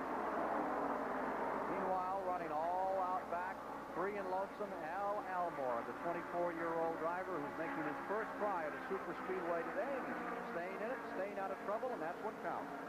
He's hanging right in there, and when the cars have lapped him, he's moved down out of the way, as he was told to do in the NASCAR drivers meeting, and doing a good job. Is that Ron Bouchard coming in and taking a good move? 1981 winner right there, and nobody made that dramatic move under Waltrip and Terry Labonte. Well, he knows what that's all about down there. He's been there before. Running side by side with Earnhardt is Ron Bouchard from Pittsburgh, Massachusetts, number 47. We had a little problem with our signal that day and went black towards the end, and he's falling back a bit now. Father of the Pittsburgh man, slightly perplexed. The television set, or attempted to put it through the wall. And that car came to the finish line. We have no picture that day. Trust that won't happen today. It looks like we're in for another typical Talladega finish. Well, Tim, the reason that he's falling back there, he tried to make that move on the inside, trying to move up into second position, and once he got out of line, they were all jammed into each other. They were able just to pull right on around him, and that can happen. Sometimes you get left out there hanging out, and the others go on by you. So you have to be very careful when you make that move. I would imagine those spotters around the track were really watching that car number 11, the one that is in 4th position, the one of Darrell Waltrip right there. You see him running just behind Cale Yarborough, Dale Earnhardt, and Neil Bonnet, because he is showing smoke each time around. And if there is something rubbing at these kind of speeds, it doesn't take very long for a tire to really change shape. Well, it really doesn't, and it would depend a great deal on whether the rubbing would be on top of the tire, on the flat surface of it, or on the side. There's very little rubber on the side. As we see it again, as it comes off of the turn, that's when it seems to be the worst. There's very little rubber on the side of the tires, and it wouldn't take long for it to rub through, but I'm suspecting as it comes off the turn that the body is going down on the tire and causing it. Now, I don't know, Ned, if this is a sight job, but Lake Speed has complained via his two-way radio and thence on to NASCAR that Waltrip is leaking oil. And Lake Speed is claiming that his windshield is spattered with oil. Okay. That's that car right in front of Bill Elliott. Yes. Well, Bill, if you mind pulling up, we could take a look at his windshield. He can't hear us during the course of the race, but there's the car that has signaled on his own radio. Maybe he did hear you. He pulled right up. That he is getting some oil off car number 11. That has been reported in NASCAR, and see what happens here. Well, it's a little strange. Most of the time there's an oil leak. You would see it on the straightaways as well as in the turns, and we're only seeing that on the turns, but I don't know. How about on the valve cover? Well, it could be. Awfully low. It's way back. Yes, it is. It's towards the rear end of the car. Of course, now it could be that it would be a rear axle seal or something like that leaking a little bit. Meanwhile, the leader remains. Cale Yarborough up in that first spot. He's come from a lap back and fought his way back into this position over the second place car, the familiar yellow and blue colors of the tough customer Dale Earnhardt. And here comes another approach from Waltrip now, the only man to win it twice. He won it last year and won it in '79. He's right there barking. And now it looks like there's a little more smoke going from a car and dropping down on the inside.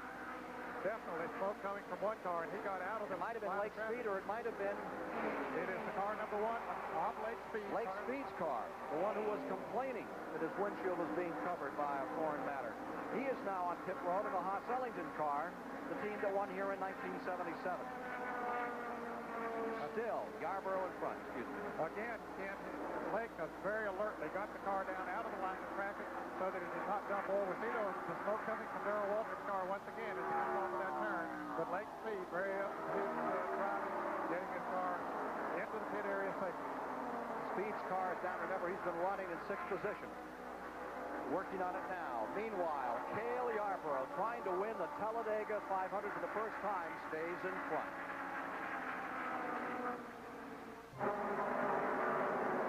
Next up on CBS Sports this Sunday afternoon, the final round coverage of the Canadian Open, where Ralph Landrum, the rookie, is in front by 1 stroke over Johnny Miller, and Ed Purser, who's been right up in it from day one, is just another stroke back. Andy Beam having a good round for 17 holes. That's next this afternoon. Oakville, Ontario, here on CBS. Will a rookie win there? Will a rookie win here? Cale Yarborough, a veteran, has never won it. He's currently leading. We have just received the halfway marker on the field. They are halfway, and we've had a report from the backstretch of a light spattering of rain. Another factor, now that we are halfway, if it should start to rain, they could call it at any time then. Yes, they could, Ken. Of course, they make every effort to get in every lap of the race that was advertised. And even though there have been some clouds floating around here today, everybody felt that there would be an excellent chance, of course, completing the full 500 miles. Well, there you see, 95 of the 188 laps complete. 93 to go, 252 miles down, 25 lead changes. Looking at 67 a few years back. Average speed down considerably from the 174 miles an hour that Lenny Pond cranked out when he drove a Harry Ranier car to victory lane here in 1978, 77. And now Cale Yarborough is trying to give Ranier another win. And Ken, those lead changes that we're seeing on the leaderboard there do not include the number of times that they've changed somewhere around the racetrack. That is on the official lead changes back at the start finish line. Cale Yarborough is in first. He has made up a lap. Most dramatic fashion, as you saw a bit earlier here in our CBS flag-to-flag coverage. The second spot remains with Dale Earnhardt. Holding on, hugging second place, and right behind him comes Darrell Waltrip in third position in car number 11. And there's Neil Bonnet driving Tim Richmond number 27 in fourth.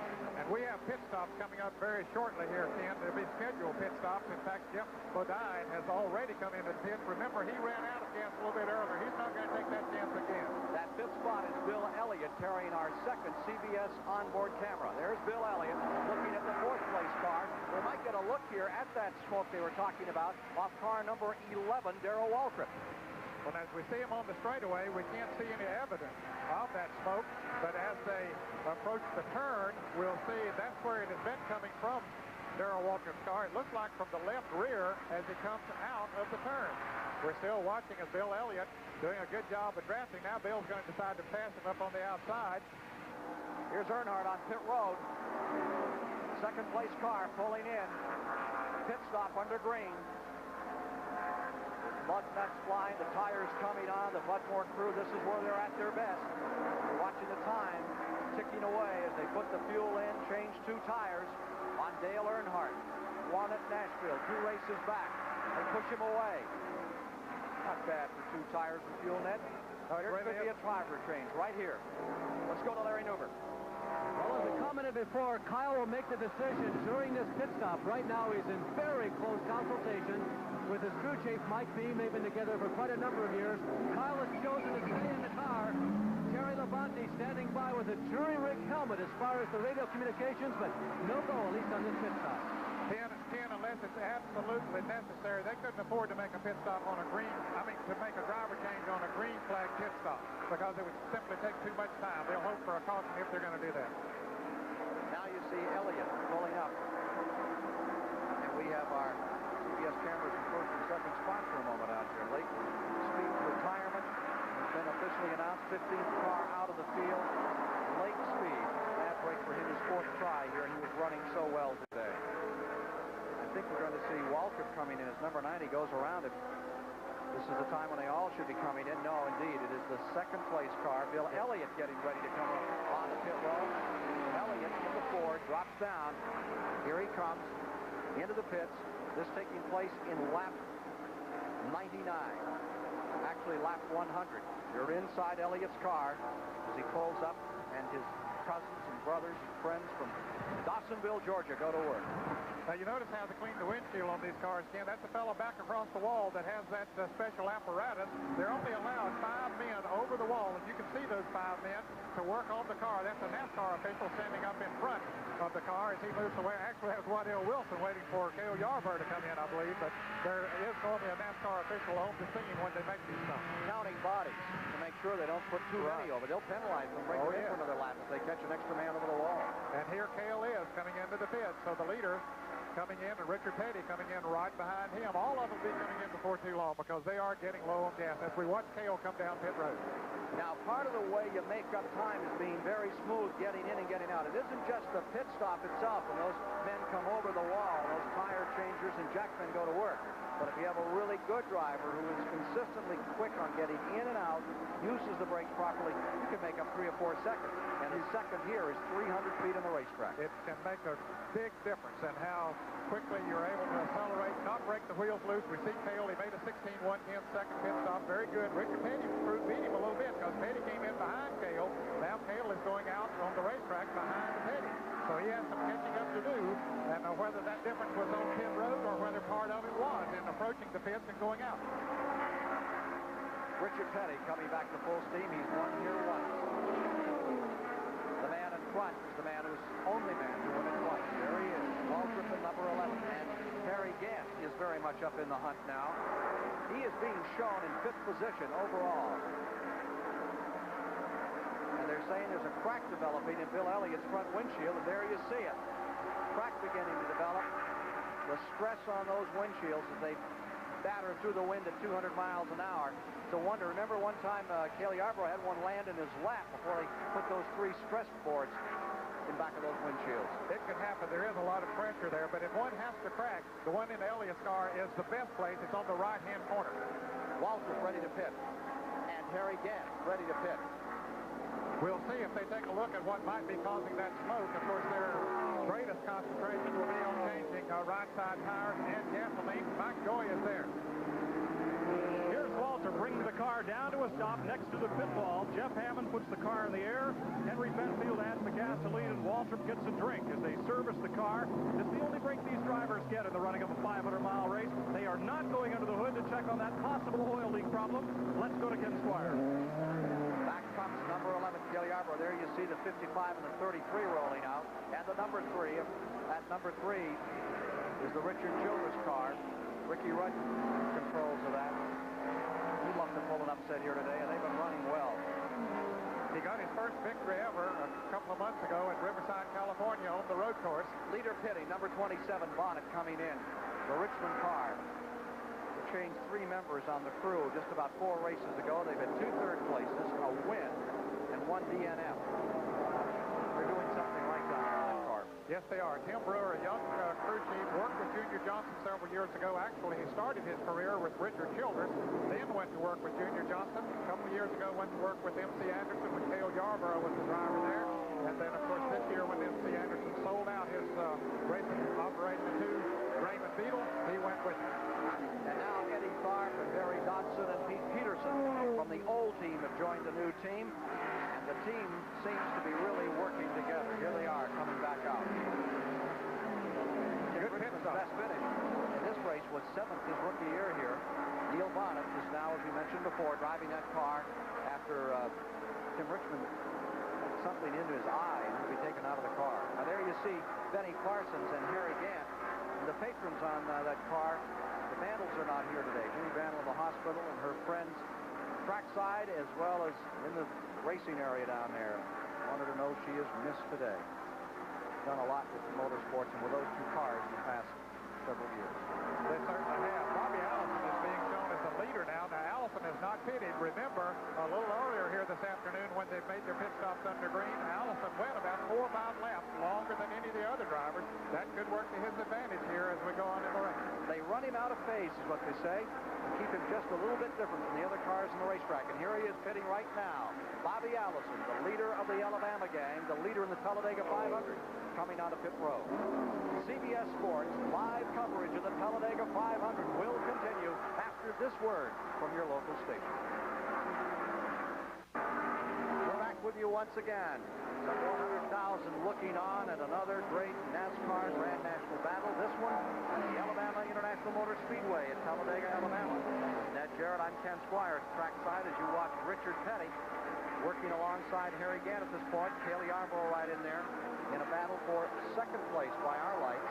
The leader overall in the event we have is Dale Earnhardt at the present time in car number 15.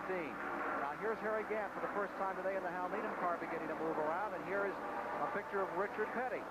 Nicely taken for you as the battle continues a little further back in the field. Cale Yarborough's car right there with Richard gets a bit of an advantage. There are your leaders, 1st and 2nd, Earnhardt and Jeff Bodine. My, what a day Bodine is having. He really is, Ken, considering the fact that he ran out of gas early in the race, got a lap down, very alertly made it up when the caution was coming out, and has been running right with the leaders ever since. Joe Ruttman comes out very slowly on the pit road down into turn number 1. He, like Baker earlier, limping. He's trying to pull up on the bank, sort of clawing his way up, having some problems. In turn 1, Ruttman was running well up in front for a while. The leaders down the back straightaway, Earnhardt, Bodine. As much a story as the race continues to be the weather. Have a big buildup of clouds that look a little formidable off the back straightaway here. This race has never been short-ended by weather. We are now at 108 laps. Dale Earnhardt, the leader. Jeff Bodine in 2nd. 1980 Grand National Champion. Here are 2 drivers, Ken, that got experience taking the hard knocks, so to speak, on the short tracks around the country. Jeff Bodine, growing up in a racing atmosphere. His dad ran a racetrack in New York, and so he was around them all of his life. Big winner in modified sportsman type competition. Earnhardt, winner in late model sportsman dirt track racing. And they really paid their dues. They deserve everything that they're getting in the sport today. Dale Earnhardt seeking his 9th career win here today. And that car seems to really be tickled by this track. It just seems to settle in and look so comfortable out there. That's part of the problem with this track that you pointed out earlier. The minute you begin to feel comfortable here, it can turn around and fight you.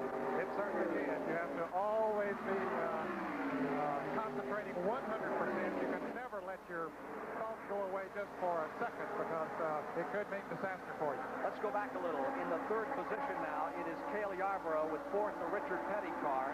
Going fifth is the Neil Bonnet car. In this flock of automobiles that are running, that's the tail end of that group. Into the back straightaway. Back with the leaders. Earnhardt, Bodine, and they seem to be building up a bit of an advantage. They have now, what, 2.5, 3 seconds? Yes, they do have, and I suspect that that's sort of a planned situation as far as Bodine is concerned. He seems to be content running there on the back bumper of Dale Earnhardt. It's working well for them. They're able to gain a little bit on those drivers who are running back there in the third, fourth, fifth, and sixth position. They'd like to pull away if they possibly could, and the only way they can do that is to work together, not race with each other out there side by side, because when one car pulls down, as we're seeing right there, it slows them all down. Let's go back to the trenches. Here's a report from Mike Joy. Buddy Farrett, that 3,700-pound car gets real heavy when you have to push it the whole length of pit road. What happened? Well, not only do we have a fast pit crew changing tires, I think we could win the 100-yard dash. No, you know, when you get behind, we had a vibration in the transmission, and it vibrated a bolt off or something in the shifter, so we're having to start in high gear, and Joe was going to pit in front of Bobby, and Bobby kind of got up behind him. Instead of darting down pit road, he went on around and ran out of gas right here on the front straightaway. So, you know, it's just starting our day.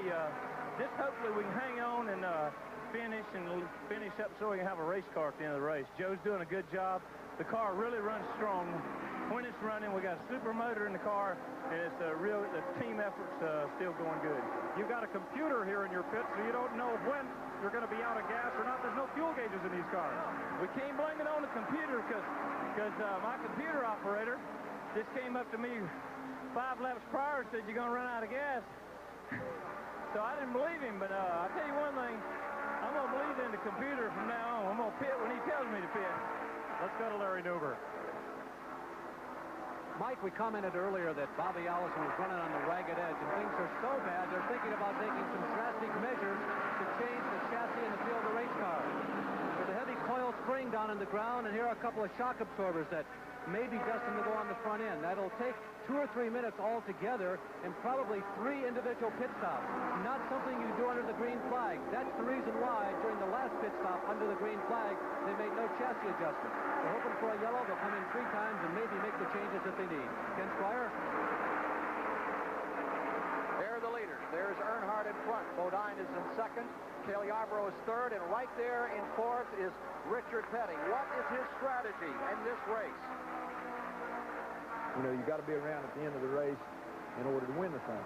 And a lot of times these boys that we're talking about, the veterans, will run up front and sort of feel things out, and then they'll back up in the pack and run there for the rest of the race and, you know, not really show their true colors till the end of the race. So, especially running a racetrack like this. Behind Richard Petty in fourth is Neil Bonnet in fifth, and then in sixth, it is the car of Darrell Waltrip with 7th spot Bill Elliott. We are now at 114 laps complete. 114 down, 74 to go. Ken, not long ago, those front 2 cars of Dale Earnhardt and Jeff Bodine were running about almost 3 seconds ahead of that pack behind them. But now with Cale Yarborough moving up to 3rd place, he's proven he's one of the fastest cars here today. They're closing in. 1 6/10 seconds net between the 2nd place car, 88 Bodine, and number 28 right there, Cale Yarborough, who, as we saw at Michigan, you never can count out of these things. He just keeps coming back. And there in fourth is the great Richard Petty. You can hear Cale as he goes into the turns and his, well, I guess the vibration of his voice. The sound of a Martian? No, the sound of Cale Yarborough going to the 1st and 2nd turns of the fastest racetrack in the world, the Alabama International Motor Speedway. From 3 seconds down, Cale Yarborough has gone up to 3 car lengths down to the 2 leaders, Dale Earnhardt and Jeff Bodine, here in our live CBS coverage of the Talladega 500. The 15th annual, coming down to another typical Talladega finish. Thus far, we've had 29 lead changes among 8 drivers. And here you see Yarborough under rather foreboding skies closing on those leaders. There are the cars in the front position. Waltrip, and in second, Bouchard in third, Bonnet, Gant, Ricky Rudd still very much up in the hunt. This was after 100 laps. Going back to the 9th position was Bobby Allison, then with David Pearson in 10th, followed by Elliott, Earnhardt, Bodine. That pretty much was the lead lap, and there was the rest of the field. That was at 100 laps. Cars still running in the race. We've had 15 cars retire. Battle for the lead. And it is a tough one as Yarborough begins to make his move. And Earnhardt does not want to relinquish. Back again goes Earnhardt on the outside. What a battle for the lead. Here they come down toward the tri-oval in front of the pit area. That is the battle for second, and Earnhardt is going to go for first. Bodine is pulled into first. Earnhardt is in second. Cale Yarborough in third. Meanwhile, let's take a look at Bill Elliott's windshield. He's running back in the 7th position. Doesn't look good, Ned. And a moment ago, we saw a crack in the right hand side of it, but now you can see there are 2 cracks on the right side. That's the one we saw earlier, but now there are 4 cracks on the left side. That could become a problem for Bill Elliott. Meanwhile, the battle stays up front. A quick report in the pits. Here's Larry Newber. Let's go to Mike Joy at this time. Ernie Elliott, that crack in the windshield from our CBS race cam in your brother's car looks to be getting larger. What's the story there? Well, we just had a report. I've sent a guy down there now to monitor it and see how bad the crack is. And we're just going to we've already made the preparations to change the windshield, so right now we're just going to monitor the situation on your camera, and if it gets any worse, if it gets to the point that we feel like it's unsafe, then we'll go ahead and change it. But right now, we're just going to try to wait on a caution to make a change. How long should it take you to change it if you need to? Oh, under a caution, we can change it, easily without losing a lap. It usually takes about a minute and a half to change the windshield. Let's get out of Larry Newber. Mike, the best time to talk to the crew chief of a Grand National stock car is when his car is leading, right, Darrell Bryant? Well, that's a better time to talk to him, and right now we are leading, I think, and we're just biding our time. We got a lap down, but we beat them back on the yellow flag, and now we're back in contention, so everyone in the pits is happy. Darrell, did you have any conversation with Jeff Bodine following that race back to the stripe? Well, I seen what happened going in one, and I started hollering to him to try to beat them back in any way possible. That's the only way you can do it on a track like this, because the cars are so equal that one car just can't run off and leave one, so you have to draft by them, and that's where you get your laps back. You're right there. Jeff Bodine has just lost the lead to Richard Petty. Well, we're still in contention. We're still in contention. They're side by side. Good racing up top, Ken and Ned. Richard Petty has taken the lead. Now he's losing it again to Jeff Bodine. Petty, for the first time, showing the authority of car number 43. And he and Bodine are going at it wheel and right behind him is Neil Bonnet. And Ken, we've talked about the Fords being 3 up front. Now we have 3 Pontiacs that are running first, second, and third. Those Pontiacs had to fight their way into this. The Buicks and the Pontiacs have been, and now they're 3 wide. Look at Earnhardt on the inside. Bodine in the middle. Now up on the outside. Petty takes the lead, and Neil Bonnet comes with him. There is Darrell Waltrip and then Cale Yarborough in that group. One thing that Dale Earnhardt does not lack, and that is nerve. When he wants to make a move, he sees a hole, he goes for it. Yarborough in 6th, going for 5th. Right in front of him, number 11, Darrell Waltrip, the defending national champion, defending winner of the Talladega 500. 200 miles an hour down into turn number 3. Yarborough puts it right up on the side of the barn. There is Kathy Bodine looking on. Keeping track of the time on car number 88, which now finds itself fighting off Darrell Waltrip. You can see her sort of urging him on, Ken, as he can't find her position. He's 4th.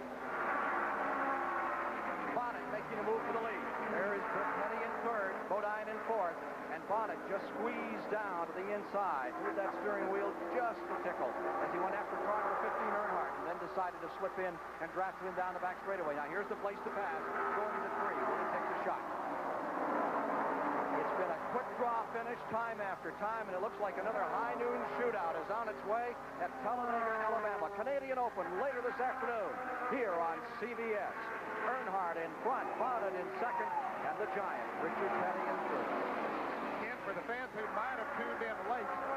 Bonnet, of course, is not in his regular car. He had an accident on the second lap of this race when the engine blew in his regular car, number 75. This is the car that Tim Richmond qualified and started the race in. Of course, we saw Tim had a problem with his eye, got something in it. Bonnet has been in the car ever since and has never sat down in that race car before, but has been a contender all afternoon. And that's the mark of real professionalism. Two-thirds of the race gone. We're 126 laps in, 62 laps to go, and Neil Bonnet is going for first place. Bonnet goes in front. Petty drops into second. Earnhardt falls to third. Bodine is in fourth. Working back there, Cale Yarborough. He's made up a lap, fought his way back into it. Right now, the fifth position is still at Darrell Waltrip, car number 11. Whatever was dragging on the car, creating a slow situation, that's gone away. Back there in sixth, it is Yarborough, and in seventh, as they sweep across the line, is Harry Gant, with the eighth position belonging to Bill Elliott. Petty has been able to maintain almost for a lap, staying down on the inside. The others running in a straight line by themselves, but he's able to stay right up there and in contention inside of Dale Earnhardt. Here comes Waltrip. Look at Waltrip just mow them down now. Darrell Waltrip, for the first time, is letting car number 11 loose. Waltrip squeezes into third spot, puts Petty back to fourth. Petty trying for his 197th win. Wild racing up with the banking for a moment. There's Petty back under Yarborough. He's right up there beside Jeff Bodine as they come back into the tri-oval. You can see the cars wander a little. They're better than 195 miles an hour right there. Bonnet in first, Earnhardt in second. Richard Petty is attacking again on Darrell Waltrip, seeking his 198th win. Petty in fourth. Let's get a report from his pits. Richard Petty scored his 197th career win right here in May. Larry Pollard, we've not seen Richard at the front of the pack all day. All of a sudden, here he is. Was the car not right at the start of the race, or has he been biding his time? Well, it was probably pretty close, but the problem was, Mike, all week long we've had trouble running up front with the Monte Carlo stuff. I think now we've got the car dialed into where we want, and he wants to see if it's comfortable and see if he can run up front at the end. So he wanted to go into the lead for a bit if he could, and then wait for the end now. So we'll ride it out from here on. So there's a chance now that he's been up front, he may fall back a bit and kind of hold his horses? Sure, yeah, we're going to just probably conserve now and see what the end brings, now that we know we can run up front. Let's go to Larry Nuber with Bud Moore. Bud Moore, Dale Earnhardt's crew chief. You're running up front. Are you exactly where you want to be at this point in the race, Bud? Well, yes, we need to stay up there so we can run cool and stay out front as much as possible. We're fixing to make a pit stop now. We'll have one more stop after this, and we hope everything goes well. I noticed you dispatched a crew member down to the Jeff Bodine area to coordinate stops with them. Well, we're going to stop at the same time, so that's the way we're working it right now, so we don't get left out there by ourselves. Bud Moore ready to go back to work over the pit wall. Bodine slightly overshot it in car number 88. He's coming back on the track. Leaders are coming down. And Ken, they chose to change left side tires on his car. We'll see what the others do when we come back. Time to go back on pit road. Next to last in the Talladega 500 for 83. We're back with you live at Talladega, Alabama. Next Sunday, it's a dandy here on CBS, a battle of two super featherweights. Undefeated, Hector Macho Camacho takes on Rafael Bazooka Limon in a 12-round loud bout. And the Cowboys are at it. Steer wrestling, calf roping, bull riding at the Calgary Stampede. Next weekend, CBS Sports Sunday, beginning at 4 Eastern. Here in the Talladega 500, 132 of the 188 laps have been completed. Darrell Waltrip is in front. Neil Bonnet driving the 27 is in second. We've just had our 16th retiree from the race. And that was David Pearson, Spartanburg, South Carolina, having some sort of mechanical problems with his car. Of course, David, the second highest winner on all Grand National races, on the second to Richard Petty. And he's never won this race. He's come in second. He's done in the pole. But again, the Talladega 500 eludes the Silver Fox. There's your leader, Waltrip. Ken, when we went away for the commercial break, Dale Earnhardt was out front, but he has since made a pit stop. He made a very good pit stop. He's running about 6 seconds in front of the leader, not that much being a lap down. Those cars that we're seeing on the screen will be coming in before long. Dick Brooks is in the pits right now getting his service.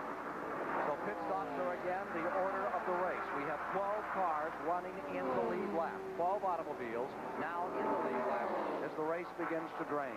And out in front remains Waltrip at this moment. He's been there for 3 laps. Darrell Waltrip in front, Neil Bonnet, who picked up a ride after Tim Richmond had something in his eye. Here is Cale Yarborough coming in, and here comes number 7 back in another time. Kyle Petty locking up the brakes. He slides to a stop. Here's Mike Joy. Richard Petty brings his Pontiac onto pit road for routine service. You see a hole developing in the windshield right in front of Petty's field of vision as they service the left side tires. Car still up on the jack as they dump in the second can of gasoline. It'll be a routine pit stop for Richard. Down to Larry Newberg. Anything but a routine pit stop for the Kyle Petty, Mike Beam crew chief crew, as Kyle Petty, who has been fighting the flu for the last just about 70 or 80 laps, has gotten out of the car. Terry Labonte has gotten in. Terry Labonte has got his own helmet on. That was a concern earlier. The radio hookup just didn't match, and they had to jury-rig the helmet. Now the steering wheel has been removed. They're adjusting the length of all the devices inside the race car, because as we reported to you earlier, Kyle is significantly taller than Terry Labonte. But Terry Labonte jumps into the number 7 car of Kyle Petty and rejoins the fray. Ken, we speculated earlier that they might not make that change under the green flag. They didn't want to, as we see Kyle Petty there now, getting a little oxygen, something to drink. But I guess they had no choice but to make that stop, a costly one, because it took extra time during this green flag pit stop. Remember, the cockpit temperature stays 135, 140 degrees in these cars. And if you don't feel well to start, you sure won't feel well when it's over. Here's Darrell Waltrip, who was leading. He's coming into the pit. Scheduled stop for him, and most of them have been making left side tire changes. The last time they stopped, they made right side tire changes. And on this high-bank racetrack, there's almost as much pressure on the left side as there is on the right side. I was just thinking about what I said about not feeling well when you start. You won't feel well when it's over. Harry Gant one time told me, let's go to Mike Joy. Junior Johnson keeps the car out well away from the pit wall. He had that board almost in the middle of pit road. That's a sure sign of a left side tire stop. Doug Richard hits the wrench on the front wheel. Gas, waiting for Henry Benfield to drop that second can in. And there goes Waltrip. Harry Gant one time told me that the best way to cure a cold is to go out and run in a race car for a couple of hours. There's Kyle Petty. Didn't work for Kyle Petty. Well, I have known race cars to be good medicine. I have gone into a race with a flu or a bad cold or something like that, but and come out of the race feeling good. Now there he sees a windshield in Bill Elliott's car, and now he's taken a hit as well down below. You see a bullet hole there on the bottom side as he took some piece of small debris. That windshield begins to look real serious. They've taped up some of it. Question is, will it stay? He's staying right up in the lead lap at the present time. Yes, he is. And one of his crew members is looking at one of our CBS monitors just to see how bad it is, because with them zipping around out there at almost 200 miles an hour, they can't tell how bad that windshield is. So they have him down there taking a look at it, hoping for a caution that they might be able to change it during the caution. And here we have a battle between Jeff Bodine and Neil Bonnet. The 27 car Bonnet is being shown as the leader. They are now in the process of making pit stops. They have reported car number 3 in second place, which would be erroneous because Ricky Rudd has just pulled in as well. I believe the majority of the leaders have all come on pit road, and we'll bring you back up to date as who the top ones are. 12 cars running in the lead lap with 138 laps complete. Neil Bonnet reported up in front. Unofficially, they're saying Bobby Allison in second. Bobby has yet to make his pit stop. He's been running a few laps longer than into the other cars. 5 the last time. Yes, he did. He gets an exceptionally good gas mileage on that car. Robert Yates, the engine builder on it, knows how to set it up, knows how to adjust that carburetor so he gets that good mileage. All right, we're getting down toward the finish. 138 laps are now complete in the Talladega 500. The finish coming up shortly.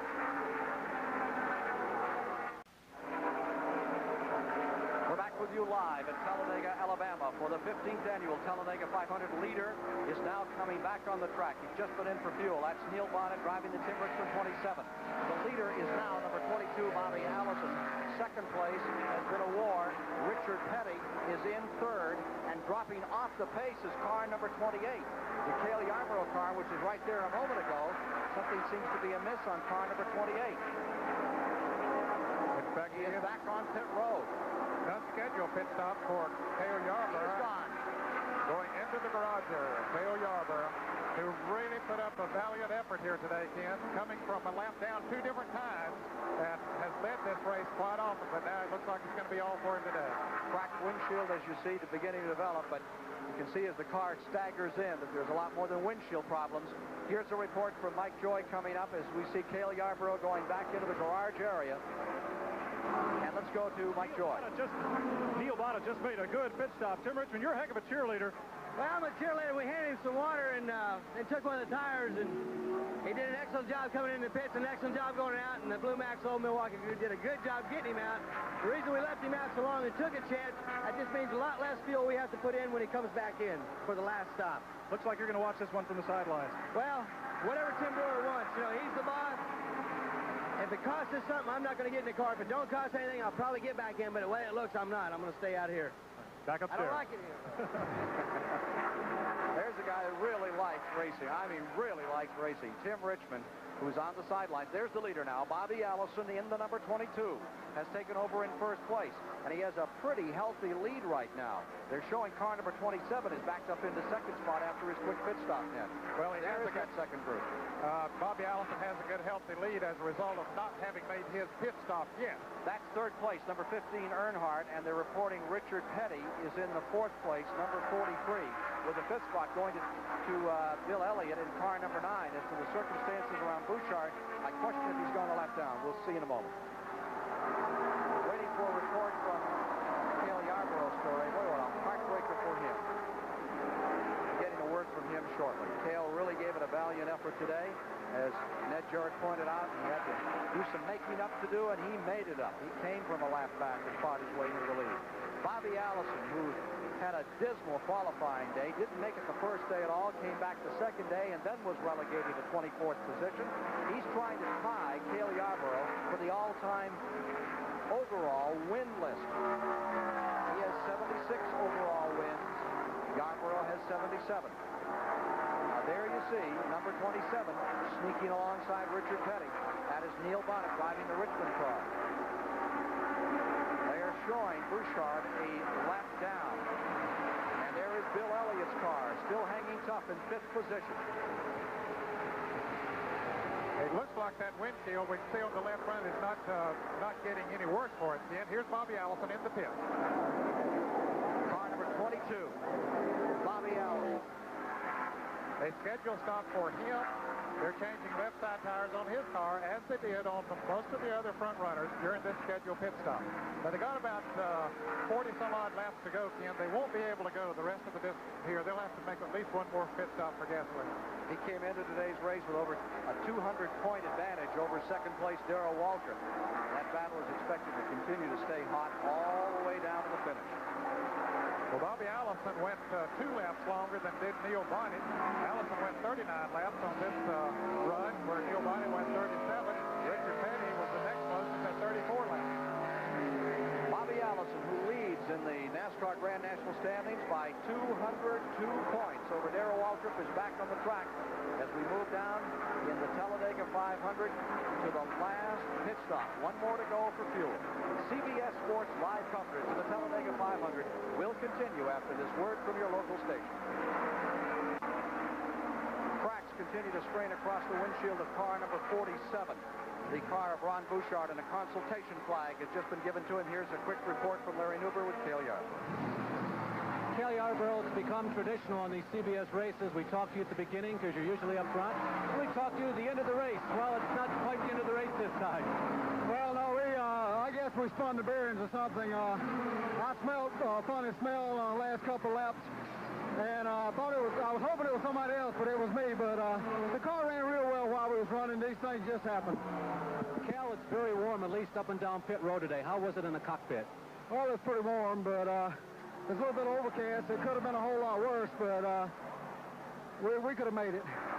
Since the crash on lap number 2, the race has been relatively incident-free. Track appears to be in good condition from down here. Is it also that way in the car? Yeah, the track's in good condition. It's a little bit slick, but the race was going super good. There's still a lot of strong cars in the race, but we were very strong. When we wanted to go this run, I felt like I could go, but I know you got to be around at the end to win, and I was just trying to be around, but we won't be here today. Cal, quickly, you've been with the leaders most of the day. Who looks strong to you? I think Earnhardt looks the strongest right now. He's running awful good. If he goes all day, he'll be hard to beat. Dale Earnhardt, that's Cal Yarborough's pick. And currently, Earnhardt is third. There's your leader, Bonnet again. The Pontiac of Richard Petty now running second. The Ford of Earnhardt is back to third spot. Waltrip is in fourth. Lap car in there for a moment. He's dropped back to lap car. The fifth spot is Bill Elliott in the number 9. There's Elliott looking out over the front 4. Windshield badly beaten up, but he's still very much in it, and he doesn't want to stop whatever he does under green. Heavy, heavy clouds off 1 and 2. Beginning to look very ominous there off the first and second turn. That could be the factor that decides this race. That's why there's such a charge up in front, and right now, Richard Petty carries the day into the first turn. Bonnet almost in the side of Earnhardt. He got very close, Ken. In fact, I believe they did rub fenders, but that's not going to let him stop him from coming back up there again. Now, if it should rain, we are better than halfway. I am sure they would put them under a red flag, bring all the cars down. They're not allowed to work on them. The drivers would get their only respite that they can get in an event. Put it on a red flag, or they could stop the race right there. It depends upon how serious and how severe the shower conditions are. Here's Mike Joy. They have replaced the windshield in Ron Bouchard's car, the one they just put in. It looks like they may have cracked it getting it in the car on the right side. He doesn't have to look through that side of the windshield, so perhaps they can live with this one. They're taping it up in place of the molding that's usually on there to make sure it stays in place. There are also retainer clips. They're fueling the car while it's in here to take advantage of the pit stop, and then they'll send the 1981 winner of this race back out. The man with the headset on there was Mr. Beatty from Connecticut, who owns that car in school bus business. It's some school bus. Here's Petty in front. Earnhardt coming to second. Earnhardt coming to the lead, and Bonnet comes with him. Gives you some idea of the speed net as they thrust those cars onto the bottom of turn number 3. Actually, Earnhardt just sucked Neil Bonnet right past Richard Petty. There wasn't anything Petty could do about it. Just look over and wave and say, I'll try to get you back in a little bit. Franklin, Tennessee's Darrell Waltrip lying fourth. And if you want to talk about speed, take a look at this.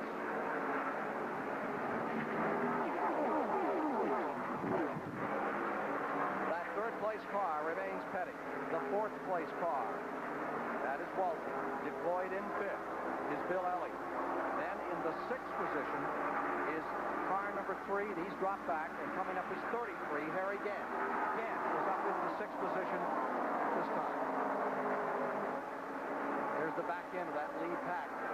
We still have 10 cars in the lead lap, even though they're pitting under caution. Remember, 1 second on pit road, 300 feet on the track. It tells you just a little bit about the excellence of these teams when they make pit stops. They really keep the field together. They certainly do.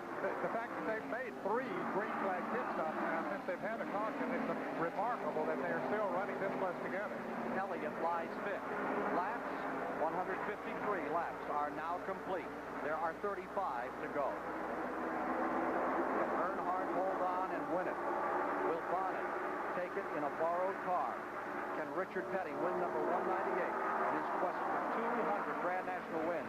Or will this man, Bill Elliott, with our second CBS onboard camera, be the 5th different driver to win his first Grand National race at this awesome 2.6-mile racing facility?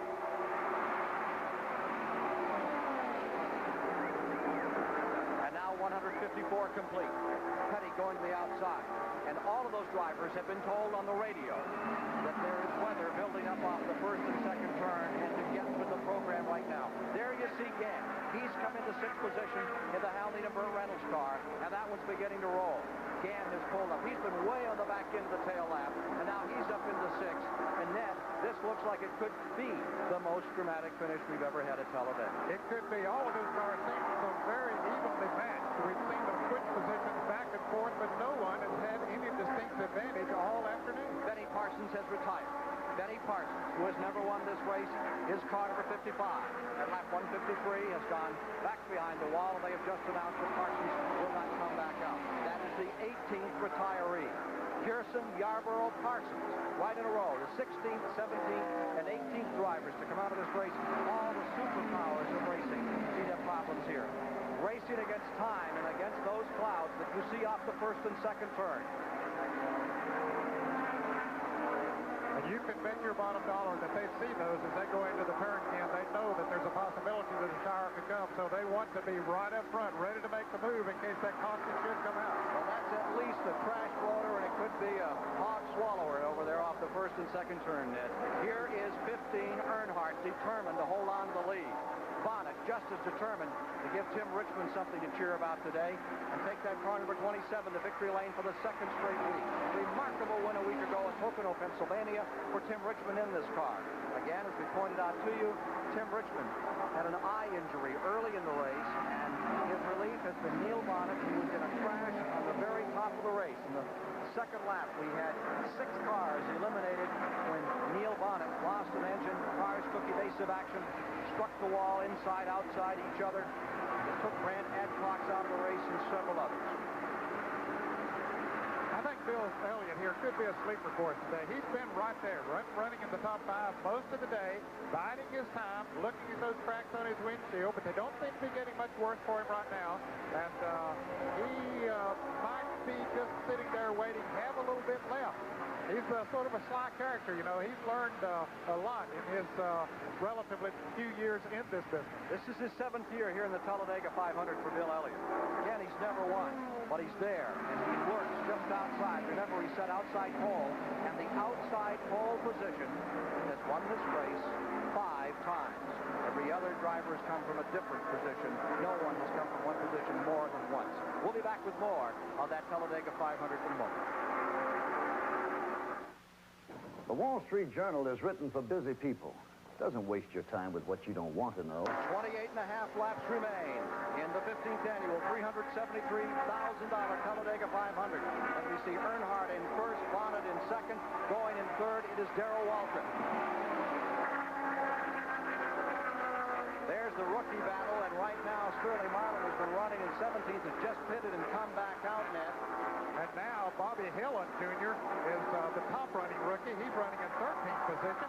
So a good battle there between the rookie drivers. And, you know, being in the top 20 in this field is certainly not something to be sneezed at. Midland, Texas youngster having a very good day here. Bobby Hillin and Sterling Marlin, still those rookies out here fighting for the honors of being the #1 freshman. For being #1 at Talladega, where no man has ever won it twice except that man, number 11, Darrell Waltrip. It is Earnhardt in front, Bonnet in second. And there is Bill Elliott putting the move on Richard Petty to take over 4th position. Bill Elliott, as the time runs out and the clouds continue to build up, the thunderheads off the first and second turn. Petty goes back by him. Petty wants no part of that. There are your leaders. Earnhardt first, Bonnet second, going third. Waltrip, 4th is Petty. In 5th, Bill Elliott. 9 cars currently in the lead lap. The 9th car is Bobby Allison, and he is about 2/3 of a lap down to the 8 cars running in this lead draft. And we see Dick Brooks down on the inside of the screen, currently running at about 5th position there. Of course, he's at least 1 lap down, but he's right up to speed with the rest of the leaders, dancing right in there with them. And some of the cars have been using him as a drafting piece to try to move farther up. Well, it will be liquid of one substance or another that will decide this race. There will be one more fuel stop, and there could be one serious rain stop. 8 cars running in the lead bundle. Here they come for 163, and the leader is in. Earnhardt elects to gamble. He comes in. Here's Larry Newman. Dale Earnhardt, one of those who has never won this race, this whole very competitive race. Immediate attention to the right side or the starboard side of the race car.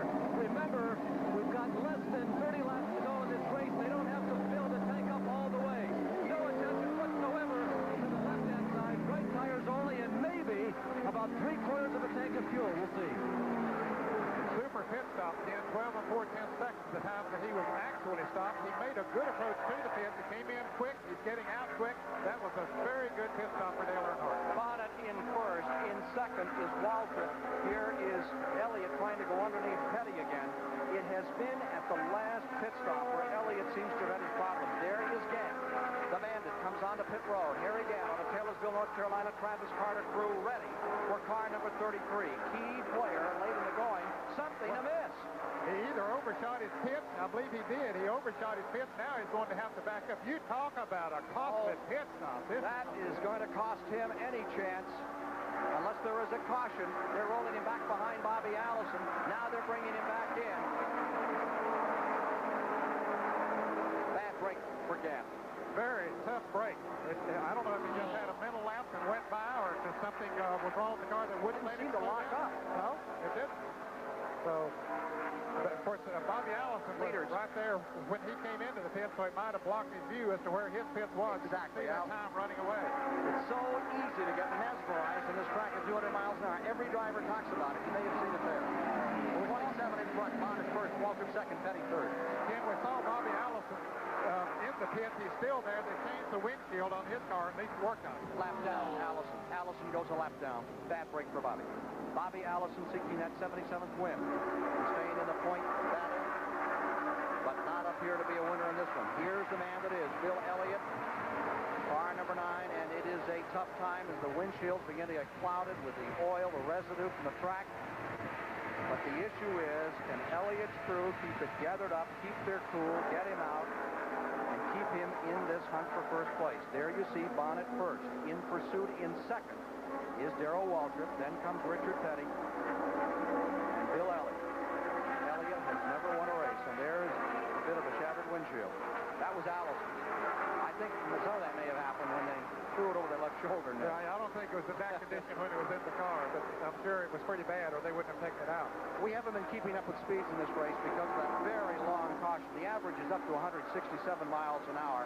The average for this race is 174 miles per hour by Lenny Pond in 78 in the near car.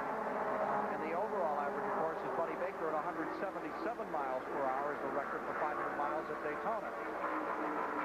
Right now, it's just a plain old shootout for the decision here.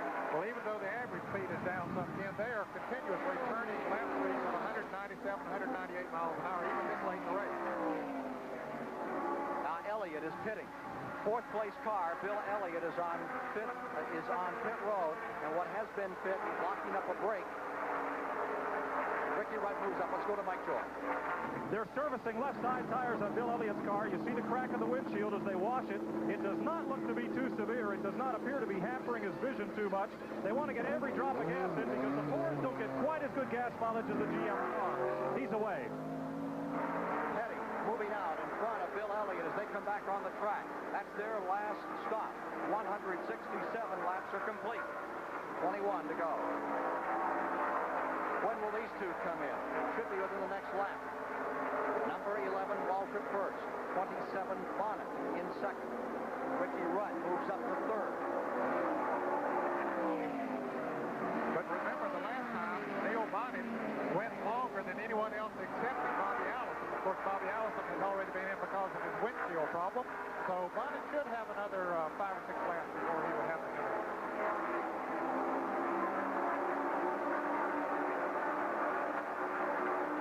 2 laps down by Bobby Allison. Allison with 2 down after his lengthy stay. 18 cars have retired. The last of the pit stops taking place as they try to gather up the field to come down for it. The sky continues to get grayer. Turn 1 and 2 area. Waltrip staying in front. Darrell Waltrip had a t-shirt on. They used to advertise this race as 13 races, 13 faces. He had a t-shirt he wore earlier this week that said 14 races, 13 faces. I'm sorry about that. I'm sure that he'd like to add his name again. Right. There's Buddy Arrington getting lapped out of turn 2. Well, the junior Johnson, there's Kyle Petty back in again, and of course we have a different driver, Terry Labonte, now in the car. Terry Labonte has taken over for a very ill Kyle Petty. Started the race with a fever, and the race didn't cure it. Bonnet, who was very aggressive in the early part, still, of course, running very hard, but seems to be content running their own Darrell Waltrip bumper at this point. And you must remember that Bonnet was involved in a 190-mile-an-hour 6-car crash at the very beginning. His engine blew. He spun across the track. 5 other cars were eliminated. He casually stepped away from the machine, walked down pit road, and when Tim Richmond was in trouble, went right back to the war. No problem at all for him. Now, there's Mark Martin running right behind Tim Richmond. He's gone a lap down. And here's Bill Elliott back in the pit. This is an unscheduled pit stop for Bill Elliott. Mike Joy. An unscheduled stop, this one, Ned. They were just in for right side tires. They found they had to put left ones on. He'll almost go a lap down, and this could put him out of contention. Bad break for Elliott. Still seeking that first win. Here come the leaders charging down out of the fourth turn as Elliott comes back on the track directly here in front of us at the start-finish line. And here come your leaders through the tri-oval. They are headed for the start line. Elliott apparently is not going to lose a lap here. He's able to get in and get out. Of course, they would be a lap down to Darrell Waltrip and Neil Bonnet, who have not stopped. Have not come in. They are pretty much in a lap unto themselves now. Ricky Rudd is shown in third. Petty is in fourth. Calling Elliott fifth. Question that for just a moment and see. Bad break for Gann has put him back. Probably is right. Darrell Waltrip. There you see the laps he has led. No one leads for very long. Only once was this race dominated. That was back in 1970 when Pete Hamilton just about ran away. And now Waltrip is preparing to pit. Leader is coming in. We have a smoker going down into turn number 1, which might bring out a caution. We'll see what will happen here. Car 17, Sterling Marlin. That's the rookie, but there is no caution appearing on the track. Here's Mike Joy. Darrell Waltrip is in for what he hopes will be his last pit stop. They're going to the right side of the car, looking at the tires. They're not going to change them. They're just adding fuel. They get the last drop in and send him on his way. Different piece of strategy there, Ken. They're only taking on gasoline. Junior Johnson going to the big gamble. There's 172 laps complete. There are 16 to go. No change of rubber. Now, will this force the hand of Neil Bonnet and Tim Brewer and the crew on the car number 27? Will they just take on gasoline? He's got to stop before too long. You would think they would have to, Ned. Just come in if they want a shot at that number 11. Now, normally they can change tires as quickly as they can put in a full load of fuel, sometimes quicker. But here's Ricky Rudd, who had moved up into second place, coming in for his stop. We'll see what he does. But they did not take on a full load of fuel this time. Less than half a tank. Sure, that's all they need. Mike Joy. Jeff Hammond, you took the tires over the wall, but you didn't change them. Well, we decided we'd take a real quick look at them. If they look like they go all the way, we're going to let him go. But if they look like they're a little close, we're going to change them. So we just be prepared to go both ways. How much of a gamble is that? Well, so far, what tire wear we've seen, we're going to be plenty safe. You know, we just want to really make them sure of it. But otherwise, we've been checking the tire engineers all day long and keeping up with what our tires have been doing on the other green flag stops, and we look like we're in good shape. So Waltrip will race on used tires against the fresh ones of the other cars in the lead lap. Let's go to Larry Newberg. Some interesting development here in the Neil Bonnet pit area. Tim Richmond, Tim Brewer, as well as the car owner, they've all gotten together. They're thinking about staying out as long as they possibly can. The wind has picked up significantly in the last 60 seconds. They think it's going to rain here at Talladega within about a minute and a half or maybe 2 minutes. They may stretch Bonnet as far as they possibly can because of the weather moving in. He's ready to lap Mark Martin. There are 15 laps remaining. 15 to go. Waltrip has not won a super speedway race since Rockingham last fall. He has 4 wins to his credit this year, but they have all been on short track. The gamblers have all put their hands on the table. The question is who's going to call. We'll be back in a moment for the decision. With 12 laps to go, Neil Bonnet, that car just coming off pit road, pitted, and he had trouble getting started. And there goes the leader, Ricky Rudd, in car number 3 is leading this race. Darrell Waltrip bearing down on him. He was only in the pit 6.5 seconds. Waltrip takes the lead. Waltrip back in front, and Earnhardt is there, and we have 3 cars after all these pit stops gathered up for the lead. Now let me give you the leaders. We have 177 laps complete, 11 to go, Ned. The leader for the moment is Earnhardt. In second, it's about a dead heat. Earnhardt has the advantage slightly over Ricky Rudd in the number 11. Waltrip in the lead. Earnhardt in second by just a whisker over car number 3, Ricky Rudd in the 3rd position. Well, Neil Bonnet has some catching up to do. He might have stretched it a little too long because they apparently ran out of gas.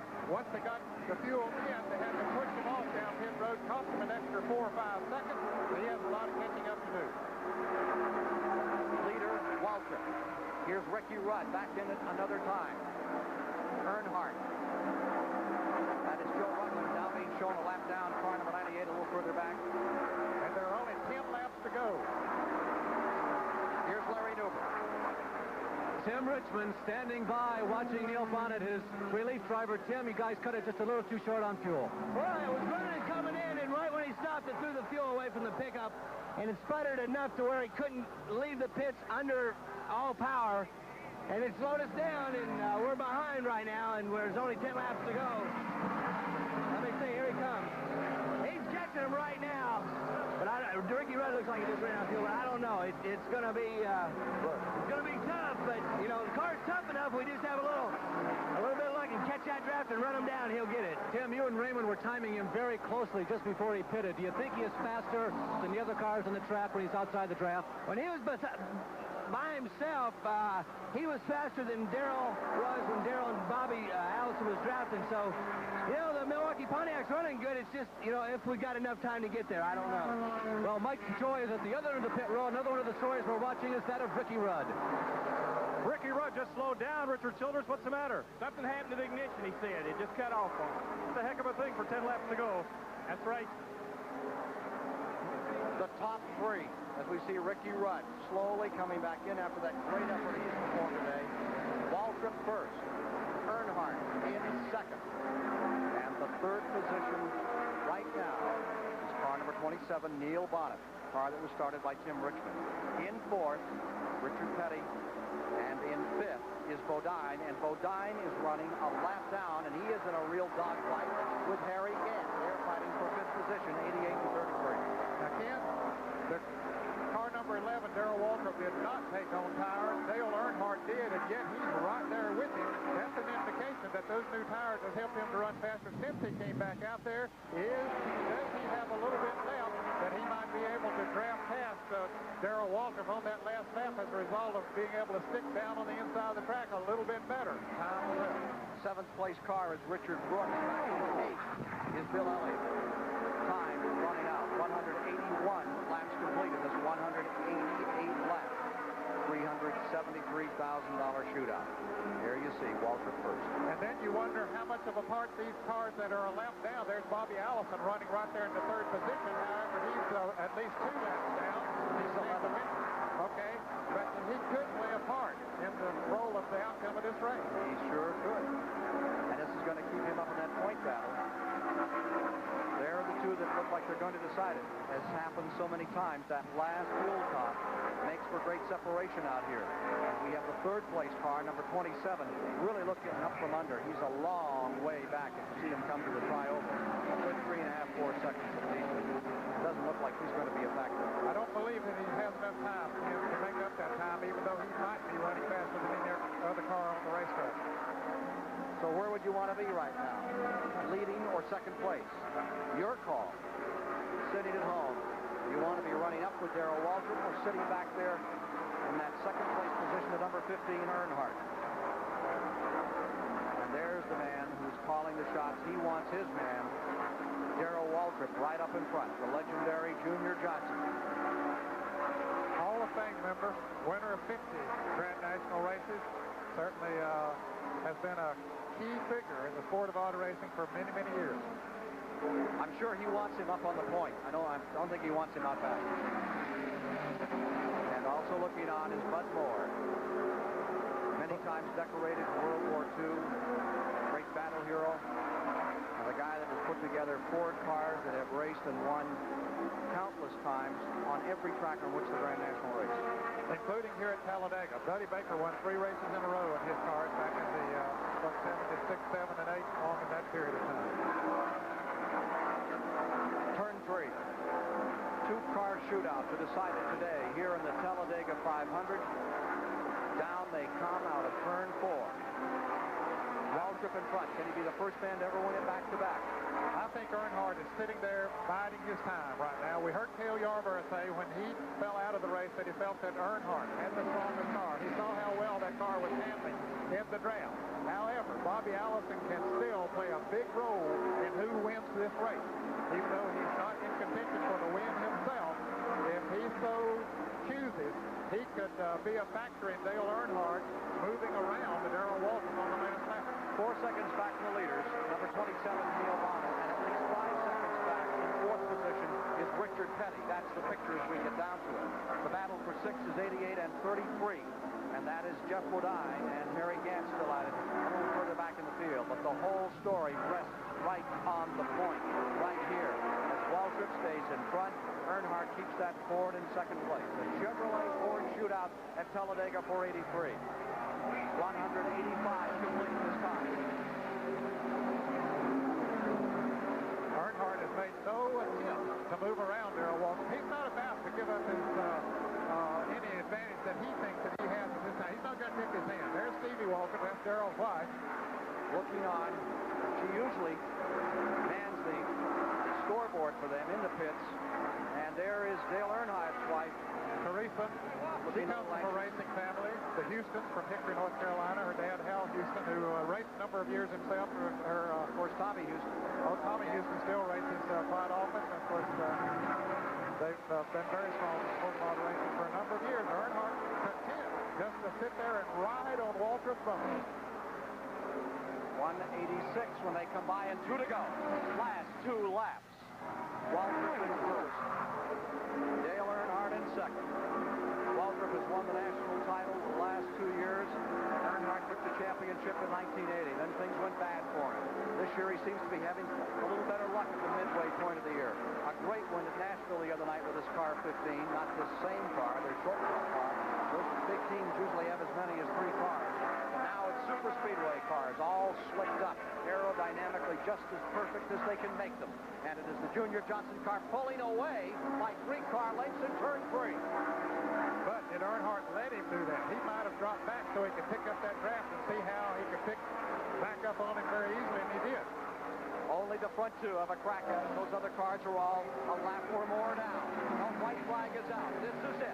The last lap at Talladega is the typical Talladega last lap. Waltrip in first. Earnhardt leans back by about 3 car lengths. The place to make the move would be in turn number 3. He comes out of 2 and squares it away. I think he'll make the move as he goes into turn 3 right now. He's heading down the backstretch. He makes his move, moves around Darrell Waltrip, bringing Bobby Allison with him. That's what he was hoping he would do. Allison would have an effect on the outcome of this race. So Allison pulls around. Now here comes Waltrip. He'll get 1 counter charge out of the tri-oval area. Waltrip will take 1 more shot. And here he comes. Allison dropping down, giving him room. He moves to the inside. There are lap cars there. Waltrip is coming up. They come up with a lap car, and the winner is Earnhardt. Fantastic racing. You see the crew, Bud Moore and the crew very happy there. They're the losers. And they're the winners. Dale Earnhardt has done it. He did it in style. A magnificent finish for Dale Earnhardt. He made his move properly. He brought Allison with him, and did you note that Allison moved down to give the second place man the fair chance of coming back? A lap car in the center. 1 drew the inside, 1 the outside, and they went for it. They really went for it. Typical Talladega finish. A quick report from Mike Joy.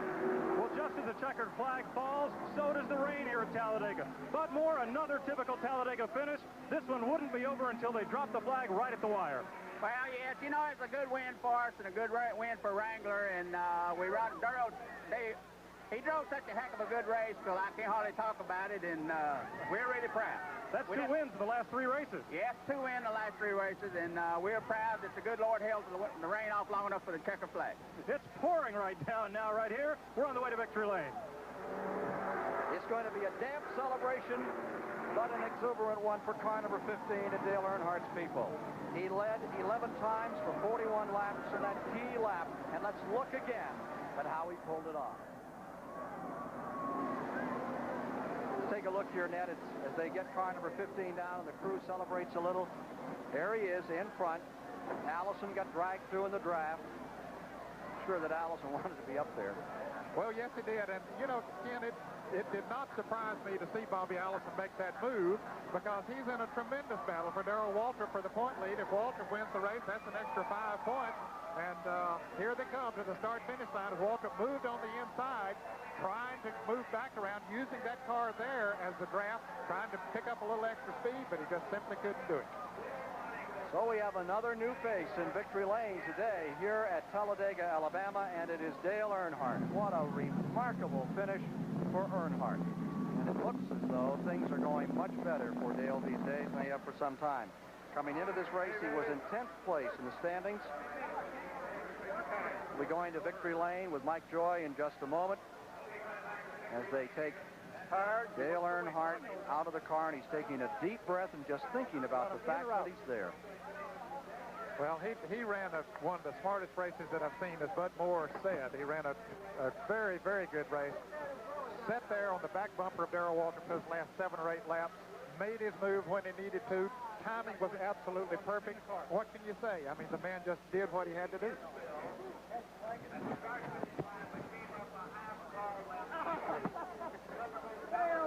He looks a little overwhelmed with the day and the effort. Well, he does. Of course, he'll wipe that grease and grime and dirt. Let's go to Mike Joy. I've never seen anybody look so tired and yet so happy. I'm not tired. that was a mental strain right there. It was a real tough race. I like to thank Wrangler and Bud Moore and the whole crew. They did a super job with the car, and it ran real super. I'd like to say hi to the kids at home watching on TV. Thank Union, Winston, all the people involved with Goodyear Tires. Everybody did a super job. Darrell Waltrip was one tough customer today. Was the toughest part sitting behind him for those last few laps or trying to pass him? Well, he never had lead in it in front and all day long, and I didn't know how much he had or where he'd be his toughest. And luckily, I caught the draft just right and got by him. He tried to take us to the infield, but we got by him anyway. And I think I pulled up Bobby back by him, and that really helped us coming on through the tri-oval. And then the slow traffic in front of us, I drafted off him through the tri-oval, helped us get to it. But Darrell, he did his best. I wouldn't want to be in his position, I can tell you that. Let's find out about his position from Larry Newber. Well, the only man who has ever won this race twice, and I guess a career is only as good as the last race, Darrell. In the last race, you got second. I know you're disappointed. Well, it was I felt like I had an awful good chance to win this race. I knew Dale was the guy there the last few laps that was going to have to beat, and had I not had interference, I believe I could have done it. But I want to thank the good Lord for a safe race and tell everybody in Franklin and up in Wilkesboro hello today. And I'm proud of how the car run. I thought the boys did a good job, and we almost won it. Darrell, that is a tough call. There was a lot of traffic involved with you and Dale in the last lap. Would you have handled it differently had the roles been reversed? Had you been one of those lap cars? I don't know. It's hard to say. You're going fast, and it all comes down to what happens right through here. And there was cars in the way, and Bobby was in the way. And like I said, I'm just thankful I run second. I didn't have any problems today, and I run second, and that's enough to be thankful for. And what goes around comes around, as they say. And the Super Speedway program, it was struggling a little bit early on, but you guys have really caught on with the program, I'd say, in the big tracks now. Well, it's really never been that bad. We just can't seem to find be in the right spot at the right time like we were maybe last year, but these second places add up. Watch out, we're coming again. And Squire, they're looking at least Darrell Waltrip hopes the same type of late season drive they've had the last 2 years in a row when they were champs. Come on, man. Well, indeed they are. The controversy continues to boil between Bobby Allison and Darrell Waltrip, as you heard from those comments there. We'll have more on this exciting finish at Talladega, Alabama in just a moment. The Canadian Open is next today here on CBS, that exciting final round from Oakville, Ontario.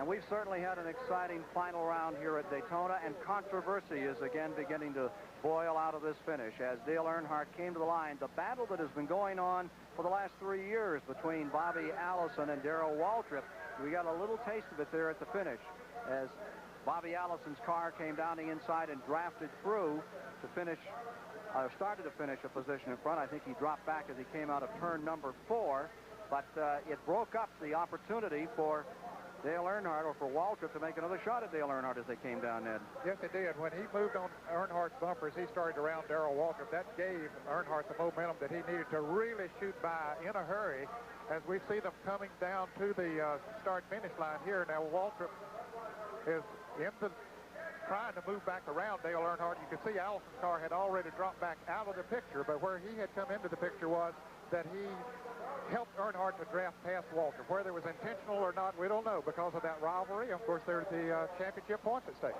The Allison crew has locked the transporter. All that entire crew is over there around car number 22, and the crew is back in the transporter itself.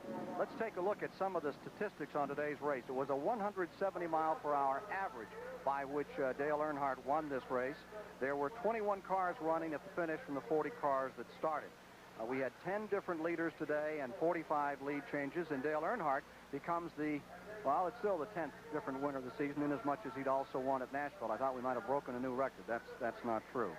And when it came down to a finish, the top 2 cars were there together, and the third finishing position today will be Neil Bonnet, substituting for Tim Richmond, with the 4th spot, Richard Petty, and finishing in 5th is Harry Gant. On a note about winning today, David Hobbs was successful in winning his 3rd race of the year. A gentleman that's usually with us, Ned. He won at Elkhart Lake, Wisconsin. He leads in the Trans Am point standings, and I guess he did a magnificent job from all reports. Let's go to Larry Newber quickly. Ned and Ken, we were going to follow up on the Bobby Allison story for you, but we've received a report that Bobby is over to the track hospital. Nothing serious.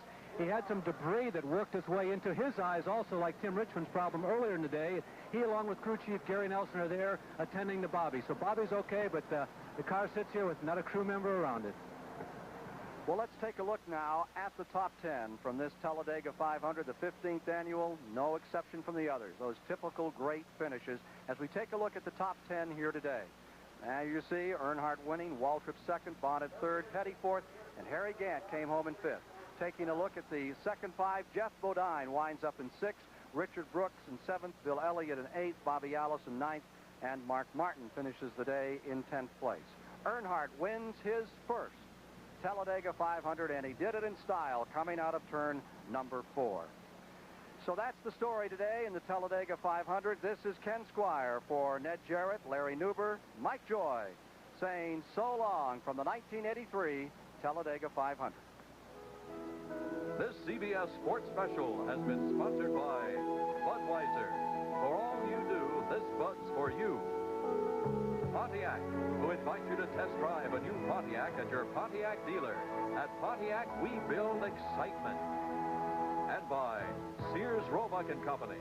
For quality merchandise coast to coast, it's Sears.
Stay tuned for final round coverage of the Canadian Open.